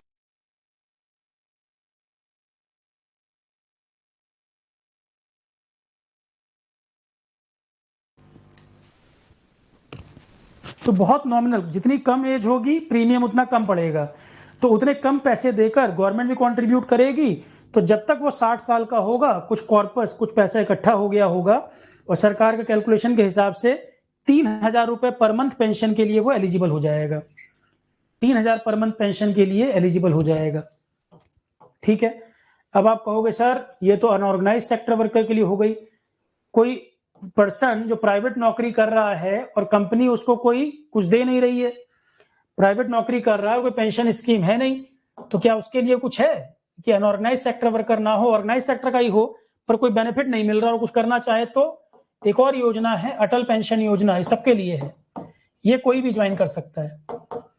अटल पेंशन योजना सेंट्रल गवर्नमेंट की pension scheme, central government pension scheme, ये किसके लिए है? फॉर ऑल, इसमें भी ज्वाइन करने की एज 18 से 40, 18 टू 40 ईयर्स, 18 से 40 साल। यहां जो पेंशन बनेगी वो बनेगी 5,000 रुपी पर मंथ, 5,000 पर मंथ, इतना मिलेगा हर महीने। ये सबके लिए है, कोई भी कर सकता है। बैंक में जाके पूछोगे बता देगा बैंक वाला, बहुत नॉमिनल प्रीमियम कटता है। और यहाँ 5,000 रुपये पर मंथ पेंशन शुरू होगी 60 साल, और पेंशन होगी 60 ईयर्स, 60 प्लस ईयर्स में 60 क्रॉस करेंगे 5,000 रुपये पर मंथ पेंशन मिलेगी। अटल पेंशन योजना, ये अनऑर्गेनाइज सेक्टर नहीं, कोई भी कर सकता है। तो अटल पेंशन योजना सेंट्रल गवर्नमेंट की पेंशन स्कीम है सभी के लिए। इसकी भी ज्वाइनिंग एज यही है, 18-40 में ज्वाइन कर सकते हैं। 40 के बाद एलिजिबल नहीं है इसको ज्वाइन करने के लिए। इस एज में ज्वाइन कर सकते हैं योजना को। 60 साल के बाद 5,000 रुपये पेंशन बनेगी। अब आप कहेंगे सर ये दोनों योजनाओं में 18 से 40 वाला कवर हो रहा है। अगर कोई व्यक्ति 50-60 साल का हो, मतलब 60 साल का हो गया है, उसके पास कोई योजना नहीं है पेंशन के लिए, तो वो बेचारा कहाँ जाए? 60 प्लस वाले के लिए ज्वाइन करने के लिए, अगर वो ज्वाइन करना चाहे, एक योजना है पीएम वया वंदना योजना। पीएम वया, वी है ये, वया वंदना योजना। पीएम वया वंदना योजना ये सबके लिए नहीं है, only for senior citizen. Central government pension scheme for senior citizens, senior citizens. इसको ज्वाइन करने की है 60 प्लस, सीनियर सिटीजन्स के लिए ही है। पीएम वया वंदना योजना केंद्र सरकार की स्कीम है, केंद्र सरकार की स्कीम है। पीएम वया वंदना योजना पेंशन स्कीम है पर सीनियर सिटीजन के लिए, 60 प्लस वाले ज्वाइन कर सकते हैं, सेंट्रल गवर्नमेंट की है ये। तो 3 पेंशन प्लान मैंने आपको बताए। अनऑर्गेनाइज सेक्टर वर्कर के लिए PM Shram Yogi Maandhan, labour weber सब उसमें कवर हो सकते हैं। और दूसरी सबके लिए है अटल पेंशन योजना। और सीनियर सिटीजन के लिए अगर वो रह गया मान लो, तो वो 60 साल की उम्र हो चुकी है, तो वो ये स्कीम ले सकता है। पीएम वया वंदना योजना सेंट्रल गवर्नमेंट का है, पेंशन प्रोग्राम है only for senior citizen, only for senior citizen. भाई समझ आ रहा है कि फ्लो में पढ़ाता चला जा रहा हूं, कोई ज्यादा हो जा रही बात? जो समझा रहा हूं क्लियर हो रही है बातें कि लेबर को प्रोटेक्शन कैसे कैसे दे पाएंगे। हेल्थ प्लान दे दिया, आयुष्मान भारत, बीपीएल वाले कवर हो जाएंगे सब, अनऑर्गेनाइज वर्कर भी आ जाएंगे सब। फिर पेंशन प्लान उनके लिए श्रमयोगी मानधन योजना। फिर जो रूल्स हैं, जो उनके लॉज हैं, वो अपग्रेड कर दिए गए। तो मल्टीपल चीजों में काम कर रहा है ना, खाली एक चीज से नहीं। कंप्रहेंसिव डेवलपमेंट प्लान है, कंप्रहेंसिव डेवलपमेंट। 60 प्लस वाला ज्वाइन करेगा। बेटा मैं 60 प्लस लिख रहा हूं यहाँ, सीनियर सिटीजन 40 वाला होता है क्या संजीव? 60 के ऊपर वाला ही ज्वाइन करेगा, 60 के नीचे वाला नहीं। वया Vandana Yojana only for senior citizen. Unnecessary confuse मत होने, गलत करके आओगे एग्जाम में। सिर्फ सीनियर सिटीजन के लिए है, तो 50 वाला सीनियर सिटीजन नहीं है, 60 जब क्रॉस करेगा तब एलिजिबल है। ठीक, अगले पॉइंट पर आओ अब। और इसका टाइम भी 10 साल का है, ये वया वंदना योजना का 10 साल तक जमा कर सकते हैं। इसका नियम भी 10 साल का है, अनलिमिटेड टाइम के लिए नहीं है।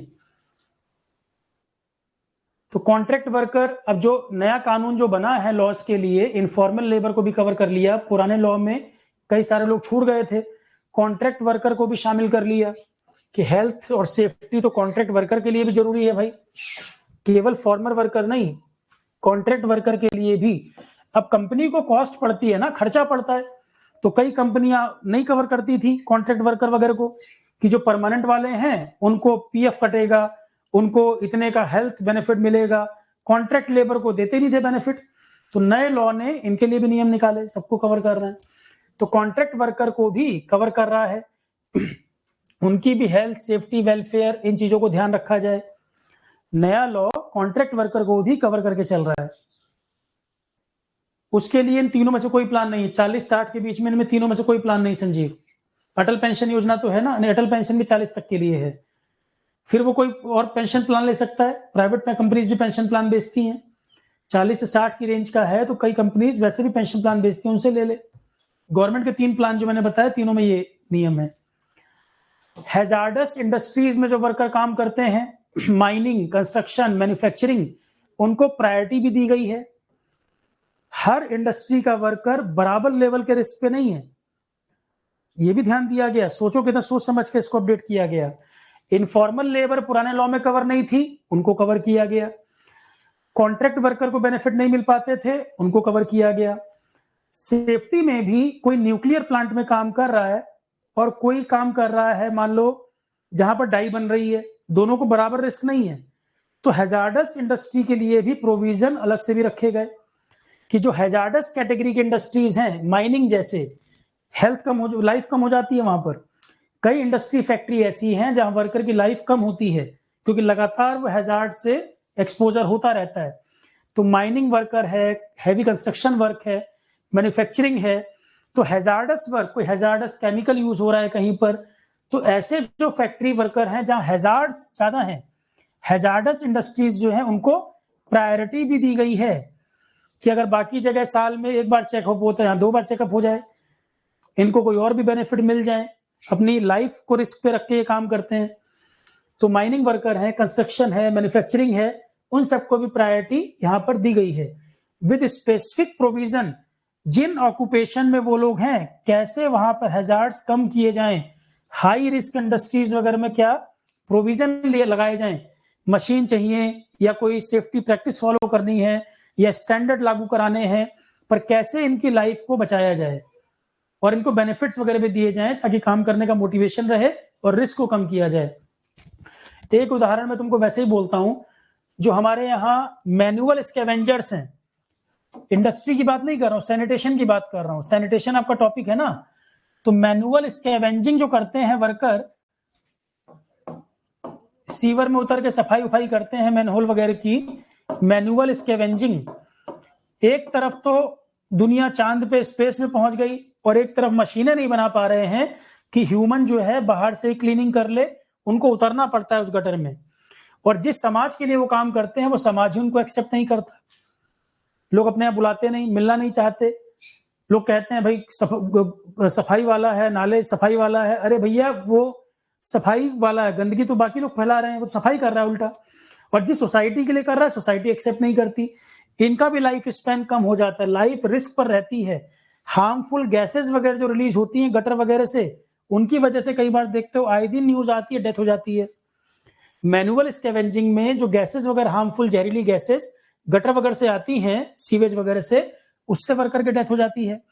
तो मैनुअल स्कैवेंजिंग बड़ा मुद्दा है। सैनिटेशन जब पढ़ेंगे यहां से क्वेश्चन बनता है।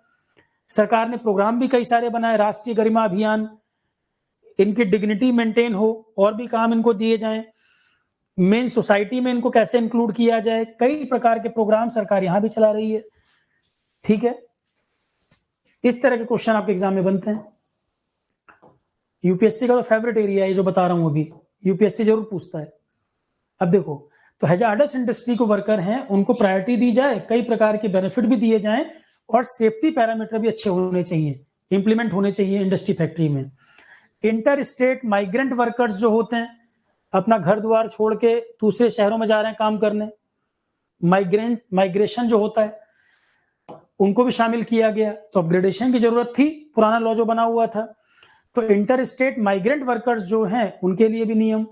माइग्रेंट वर्कर जो होते हैं उनको डिफिकल्टी आती है सोशल और health benefit, and the code aims to provide clear uniform protection including health and safety standard across state.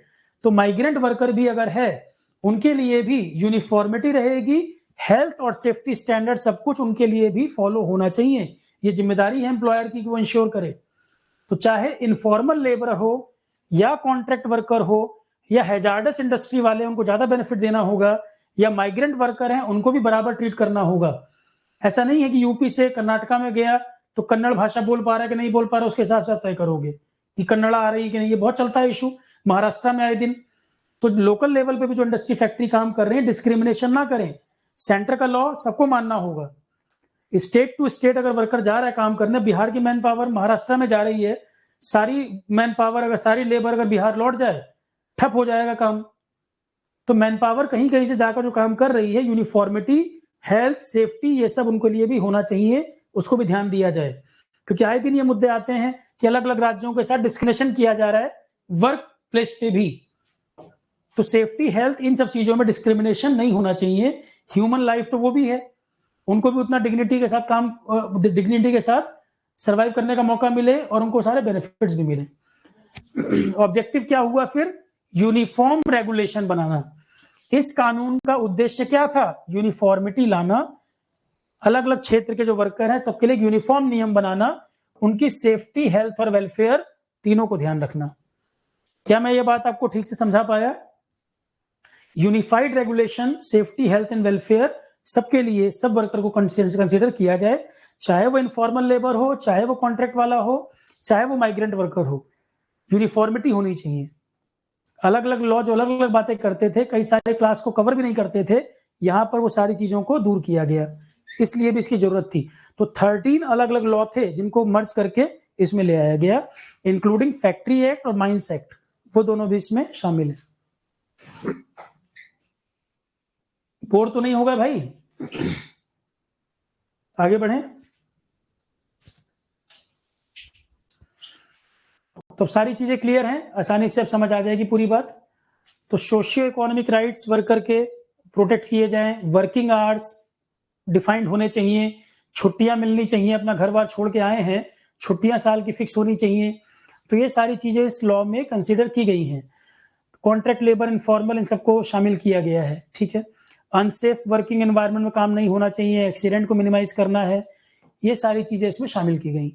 Functioning किस तरह से काम कर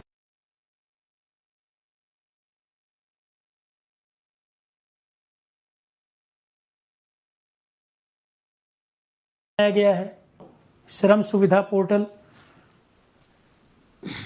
श्रम सुविधा पोर्टल वगैरह बनाए हैं। अगर किसी लेबर के साथ अन्याय हो रहा है तो कंप्लेंट भी डाल सकता है, ग्रीवेंस डाल सकता है, उसकी आईडी को भी डिस्क्लोज नहीं किया जाएगा। अगर उसको नहीं बेनिफिट मिल रहे हैं जो उसके अधिकार हैं, अगर नहीं फुलफिल हो रहा तो एम्प्लॉयर के ऊपर एक्शन भी हो जाएगा। हाइजीन, हाइजीन के पे भी ध्यान दिया गया है। हेल्थ चेकअप, देखो सारे पॉइंट जो बोले लिखे हुए बीच बीच में। हाइजीन मेंटेन होना चाहिए, वॉशरूम वगैरह साफ सुथरे होने चाहिए, पीने का पानी साफ मिलना चाहिए, एयर ठीक होनी चाहिए, टाइमली हेल्थ चेकअप होने चाहिए, खासकर हैजार्डस प्रोसेस जहां पर हो रहे हैं। जो जो पॉइंट्स मैंने बोले हैं वही सब यहाँ पर प्रॉपर लिख दिए हैं। वर्किंग आवर्स 8 घंटे वर्क, 8 घंटे वर्क होना चाहिए। पर 8 घंटे वर्क मान लो कहीं पे बहुत हैजार्डस काम हो रहा है जहां 3 घंटे भी रुकना मुश्किल है, क्या उसके लिए भी 8 घंटे होगा? नहीं। वर्क के हिसाब से किस तरह के इंडस्ट्री फैक्ट्री का वर्कर कितने आवर्स कर पाएगा काम, डेफिनेट उतना रखा गया। नॉर्मली 8 आवर्स, अगर बहुत हैजार्डस कुछ है तो वहां पे कम हो जाएगा। ये तो नहीं कहोगे कि टेक्सटाइल में भी 8 घंटे काम करेगा, न्यूक्लियर प्लांट में भी 8 ही घंटे होना चाहिए, या जहां पर मान लो माइनिंग हो रही है वहां भी 8 घंटे। तो अलग अलग जगह आवर्स भी अलग अलग, जनरली 8 आवर्स रखा है, जनरली 8 आवर्स। तो moreover the code modernise working condition by reducing maximum work day to 8 hours. Global standard को फुलफिल करना होगा, ग्लोबल स्टैंडर्ड के साथ अलाइंड है, जो ग्लोबल स्टैंडर्ड बने हैं अलाइंड। ओवर टाइम कराओगे तो डबल वेज देना होगा, सब कुछ लिखना पड़ेगा कानून में तभी तो लागू होगा। ओवर टाइम कराओगे तो डबल वेजेस देने होंगे उसको, ताकि मोटिवेशन है, अगर एक्स्ट्रा काम ले रहे हो तो भाई पैसा दो, डबल पैसा दो। तो एक बार इसको बस रीड करना है, ये कहानी कंप्लीट, ठीक है। प्रॉपर उसके बाद सिटिंग फैसिलिटी होनी चाहिए, हाइजीन सैनिटेशन वहां होना चाहिए, साफ पानी होना चाहिए। वुमेन जो हैं उनको नाइट शिफ्ट वगैरह के लिए फोर्स नहीं कर सकते, अगर नाइट शिफ्ट में काम होगा तो अप्रूवल चाहिए होगा सीनियर से, सीनियर से अप्रूवल चाहिए होगा, उसको फिर पिक एंड ड्रॉप फैसिलिटी देनी पड़ेगी। वुमेन को अगर नाइट शिफ्ट में काम करवाना है तो अप्रूवल चाहिए, प्रॉपर सेफ्टी मेजर एम्प्लॉयर को इंश्योर करना होगा, सिक्योरिटी का ध्यान रखना होगा, pick and drop facility proper सुविधाएं देनी होंगी। इंटर स्टेट माइग्रेंट वर्कर वगैरह भी कवर किए गए, वे रिपीट है पॉइंट। इंस्पेक्टर कम फैसिलिटेटर 3 लाख का, ये अगर नहीं फुलफिल करते हैं 3 लाख रुपए का फाइन है। आप कहोगे ना सर अगर एम्प्लॉयर रूल नहीं मान रहा, ये कंप्लायंस फुलफिल होना चाहिए, नहीं फुलफिल कर रहा, 3 लाख रुपए की पेनल्टी भी है, नहीं फुलफिल करेगा 3 लाख की पेनल्टी भी है, और अगर ज्यादा उसका रूल होगा, गड़बड़ किया होगा, जेल भी हो जाएगी। आप कहोगे इतने नियम बन गए, कोई नहीं मानता तो नहीं मानता तो पेनल्टी भरे, जेल जाए, तो सब चीजें यहाँ पर डिफाइन कर रखी हैं, जो कमियां पुराने लॉ में थी वो सब इसमें कवर कर दी गई हैं, ये कह रहा हूं मैं।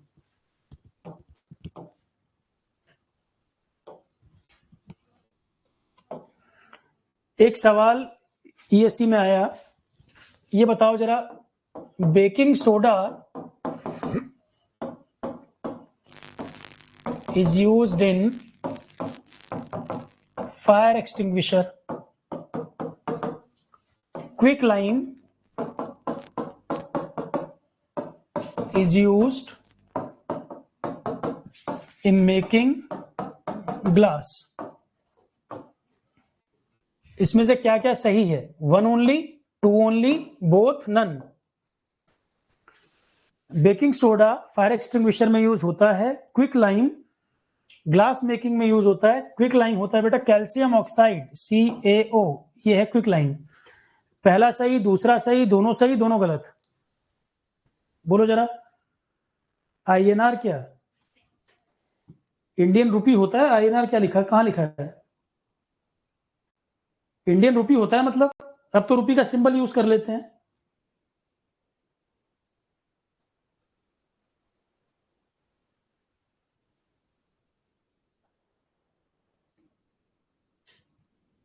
बोलो भाई, क्या लगाया आंसर? पढ़ चुके हो ना?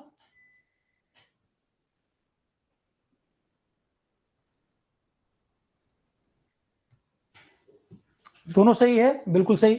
बेकिंग सोडा पढ़ चुके हैं फायर एक्सटिंग्विशर में, और क्विक लाइम ग्लास मेकिंग में यूज होता है, दोनों सही है, दोनों स्टेटमेंट करेक्ट है, दोनों स्टेटमेंट करेक्ट।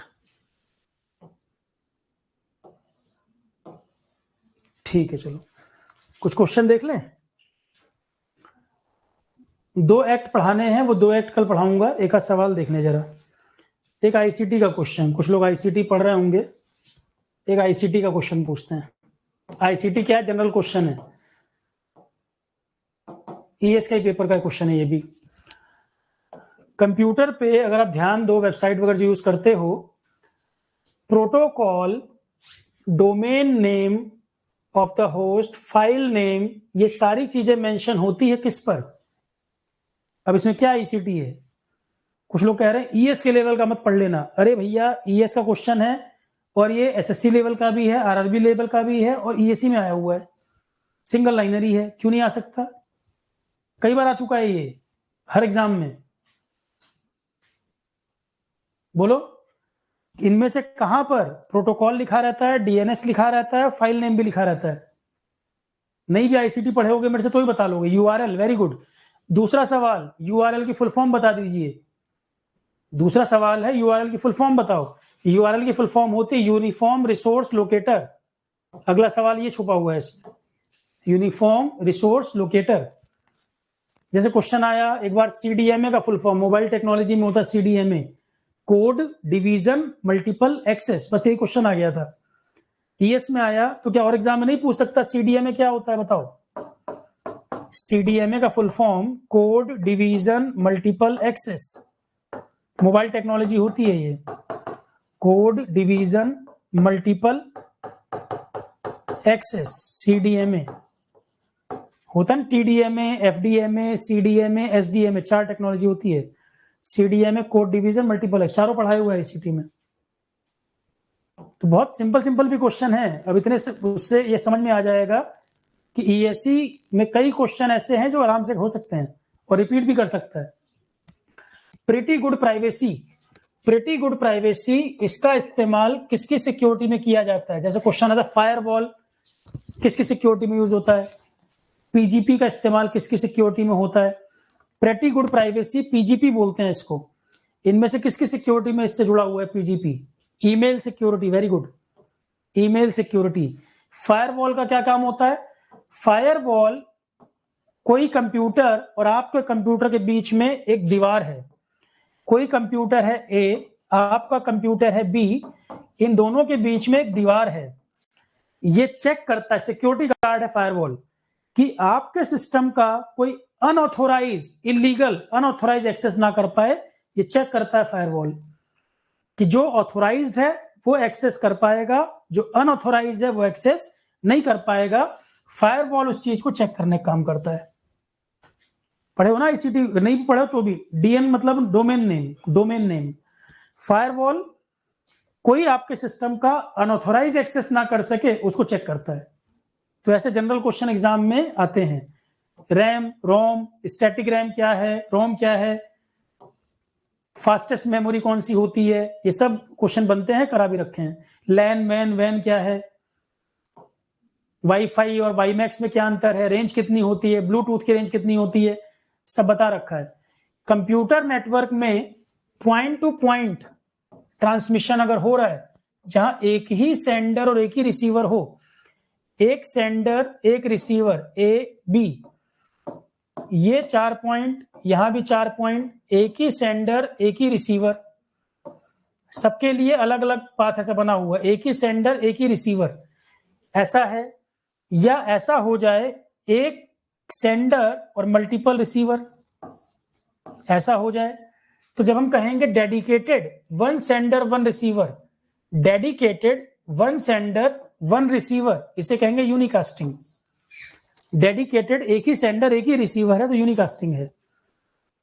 और अगर एक ही सेंडर से मल्टीपल रिसीवर हैं, जैसे रेडियो ब्रॉडकास्ट हो रहा है, एक जगह से ब्रॉडकास्ट हो रहा है मल्टीपल जगह रेडियो, उसे कहेंगे मल्टी पॉइंट मल्टीकास्टिंग ब्रॉडकास्टिंग। एक ही सेंडर से मल्टीपल रिसीवर रिसीव कर रहे हैं, भाई रेडियो स्टेशन से ब्रॉडकास्ट हुआ और हजारों रेडियो चल रहे हैं, तो इसे क्या कहेंगे, ब्रॉडकास्टिंग। ब्रॉडकास्टिंग मल्टीकास्टिंग का एक टाइप है। ब्रॉडकास्टिंग सारे पॉइंट पे रिसीव हो रहा है, ब्रॉडकास्टिंग। ये सब आईसीटी का वर्ड है। क्वेश्चन देखिए सिंगल लाइनर ही है, तो ये बात दिमाग से हट गई कि भाई ईएस के लेवल का नहीं आएगा। ईएस का लेवल पहले देख लो, कई सिंपल क्वेश्चन भी हैं तो वो हमें लगाने भी होंगे। पहले करवा भी चुका हूं, रिकॉर्डिंग में पढ़े हैं, फिर से करवाऊंगा मैं, उसकी चिंता मत करिए आप। ओएसआई मॉडल में 7 लेयर पढ़ाया हुआ है, हर बार क्वेश्चन आया है। 17 से 24 के बीच में 5 बार क्वेश्चन कम से कम आया है ओएसआई मॉडल के ऊपर, और जो पढ़ाया है वही लाइन टू लाइन पूछा है। 7 लेयर पढ़ाई है, 7 पे क्वेश्चन बने हैं, मतलब 7 लेयर हैं, 4-5 बार क्वेश्चन आ चुका है और डायरेक्ट क्वेश्चन है कॉपी का। एथिक्स के भी कुछ क्वेश्चन, जैसे विसल ब्लोइंग पे क्वेश्चन कई बार आ चुका है। विसल ब्लोइंग भी पूछ चुका है। एक सवाल जरा बताओ प्रोजेक्ट मैनेजमेंट का, ये सवाल देखो, प्रोजेक्ट की लाइफ साइकिल में सबसे ज्यादा एफर्ट किस स्टेज पे लगेगा? आप कोई अपने आप को रख के देखो, कोई इंडस्ट्री फैक्ट्री लगाने वाले हो, सबसे ज्यादा एफर्ट तुम्हारा किस स्टेज में लगेगा, जरा बोलो। आज तुमने सोचा मैं एक इंडस्ट्री लगाऊंगा, फिर प्लानिंग करना शुरू किया, प्लान 1 बनाया, जब सारा करके इंप्लीमेंट करने जाओगे तो जो सोचे हो रियल में वैसे इंप्लीमेंट हो जाता है क्या? बहुत सारे चैलेंजेस ऐसे आएंगे जो पहले से नहीं पता होंगे। सबसे ज्यादा एफर्ट जब रियल इंप्लीमेंटेशन होगा, बहुत सारी चीजें ऐसी आएंगी जो आपने सोचा भी नहीं था। सबसे ज्यादा एफर्ट इंप्लीमेंटेशन में लगेगा। क्यों नहीं आ सकता भाई, डायरेक्ट क्वेश्चन है। परसेंटेज एरर सबसे कम कब हो सकती है? कोई प्रोजेक्ट आप प्लान कर रहे हो, एरर के चांस सबसे कम होंगे कब? जब क्या किया जाए? आप मेरे पास आए, आपने कहा सर एक प्रपोजल लेके आया हूं, एक इंडस्ट्री लगाई जाए। तो मैंने कहा एक काम करो, ये इतना बड़ा प्रोजेक्ट आपने बता दिया, इतने पैसे लगेंगे, इसमें एरर कम से कम होनी चाहिए, नुकसान हो जाएगा। एरर कम से कम होनी चाहिए, नहीं तो नुकसान हो जाएगा। तो इसका क्या बना के लाओ? हम सारी चीजों पे वर्क कर लें, सारे पॉइंट्स को एनालाइज कर लें, तो उसका क्या बना के लाओगे कि एरर कम हो जाए इंप्लीमेंटेशन टाइम पर? सब सही है, बिल्कुल सही। डिटेल्ड एस्टिमेट होना चाहिए, करेक्ट। डिटेल्ड एस्टिमेट में ही तो जान पाओगे। तो हर क्वेश्चन टफ नहीं है, मैं फिर कह रहा हूं, ध्यान पेशेंस के साथ देखना समझना है बस। और जिस तरह का पेपर आएगा, कई लोगों को हवा नहीं लगेगी, पर अगर सोचने का तरीका जैसा मैं सोच रहा हूं वैसा अगर तुम्हारा बन जाएगा, बहुत क्वेश्चन बना लोगे, सबसे ज्यादा स्कोर करके आएंगे आरोहण वाले बच्चे जी। ये पेपर 1 में इशू नहीं है, पेपर 1 में आरोहण का स्कोर सबसे ऊपर रहेगा, वो मेरे लिए चिंता का विषय नहीं है। बस पॉइंट ये है कि उतना कवर कर लें, जितना पढ़ा दिया उतना कर लो। मीना माटा बीमारी किसके कारण होती है? एनवायरमेंट क्वेश्चन है। कोई बच्चा नहीं होगा, कोई बैच नहीं होगा ना पढ़ाया हो जिसमें मीना माटा क्वेश्चन कहीं आ जाए। मीना माटा लेक कहाँ थी, कहाँ पे मीना माटा पॉइजनिंग हुई थी, मीना माटा कन्वेंशन मीटिंग कहाँ कराई गई थी? मरकरी ढूंढो सीधा, मीना माटा सीधे देखो मरकरी। इन्वायरमेंट में जो क्वेश्चंस मैंने सॉल्व करवाए हुए थे, कुछ बच्चे कह रहे थे वो वाली पीडीएफ नहीं अपलोड हुई है, मैंने कर दिया है कल। इन्वायरमेंट जो मैंने क्लास में कराए थे क्वेश्चंस, देखो रिकॉर्डिंग लेक्चर पड़े हुए हैं, वो पीडीएफ भी अपलोड कर दिया है कल। तो मीना माटा मरकरी से संबंधित बात है। अभी मैं आपको डायरेक्ट क्वेश्चन दिखा रहा हूं, इसमें सीधे सीधे क्वेश्चन जो है। ये सवाल जरा बताओ, प्रोजेक्ट मैनेजमेंट का ही है, अपने आप से देख के बताओ, कौन रिस्पॉन्सिबल है इस्टेब्लिशिंग करने में, डॉक्यूमेंटिंग करने में और मेंटेन करने में? पोस्ट प्रोडक्शन मतलब कोई चीज बन गई है उसके बाद की हैंडलिंग, प्रोडक्शन हो चुका है, प्रोडक्शन के बाद की हैंडलिंग मतलब कोई जो प्रोडक्ट बन गया है अब उसको स्टोर कराना है, उस प्रोडक्ट की पैकेजिंग करानी है और उसको डिलीवर कराना है। प्रोडक्शन के बाद का स्टेज हैंडल करना है, उसको स्टोर कहां कराएंगे, उसको पैकेज कैसे कराएंगे और इसको डिलीवर कैसे करेंगे? बोलो भाई, ये कौन कराएगा? तुम सब छोड़कर डिलीवरी बता दो कौन कराएगा। स्मार्ट बोर्ड आरोहण का खराब हुआ, नया स्मार्ट बोर्ड मुझे लेना था, मैं किसको कॉल करूंगा? फैक्ट्री के अंदर जो मैनेजर बनवा रहा है स्मार्ट बोर्ड उसको फोन करूंगा कि वेंडर को करूंगा? डिलीवरी कौन कराएगा भाई? बाकी ना बताओ, डिलीवरी बता दो। डिलीवरी कराएगा वेंडर, यही आंसर है। ठीक है, ठीक है, चलो क्लास इतना ही रखते हैं। कल अवेलेबिलिटी रहेगी तो कल कोशिश करूंगा मैं सेफ्टी कंप्लीट हो जाए, कल नहीं तो परसों, कल या परसों में से एक दिन क्लास लगेगी, सेफ्टी कंप्लीट कर देंगे। उसके बाद एक आध क्लास और करके क्वेश्चन कवर कर लेंगे। ठीक, पुराने 13 एक्ट सुशील इसमें मर्ज हो गए हैं, अब यही चलेगा। सारे एक्ट एक साथ लागू कर दोगे कंफ्यूज हो जाएगा बिजनेसमैन, सारे एक्ट एक साथ लगा दोगे बिजनेसमैन कंफ्यूज हो जाएगा। तो एक ही जगह मल्टीपल एक्ट नहीं हो, इसी के लिए तो ऑक्यूपेशन सेफ्टी लाया गया है। इसकी इफेक्टिव डेट देखना पड़ेगा, अभी लागू हो गया कि नहीं, पास तो हो चुका है पार्लियामेंट से, अभी लागू हो गया है कि नहीं देखना पड़ेगा। कई सारे डिस्कशन थे इसके ऊपर। टेलीग्राम लिंक कैसे मिलेगा? ग्रुप में बहुत बार डाला है प्रशांत मैंने, या चैट के ऊपर, चैट बॉक्स में मैसेज कर देना, मैं फिर से भेज दूंगा। 2 ग्रुप हैं आरोहण के, एक आरोहण कोर्स हेल्प ग्रुप, एक आरोहण हेल्प ग्रुप है, एक Saurabh Pandey GS for all group है टेलीग्राम पे। दोनों के लिंक मैं उसमें चैट बॉक्स में डाल दूंगा। ठीक है, चलो class, thank you, good night all of you.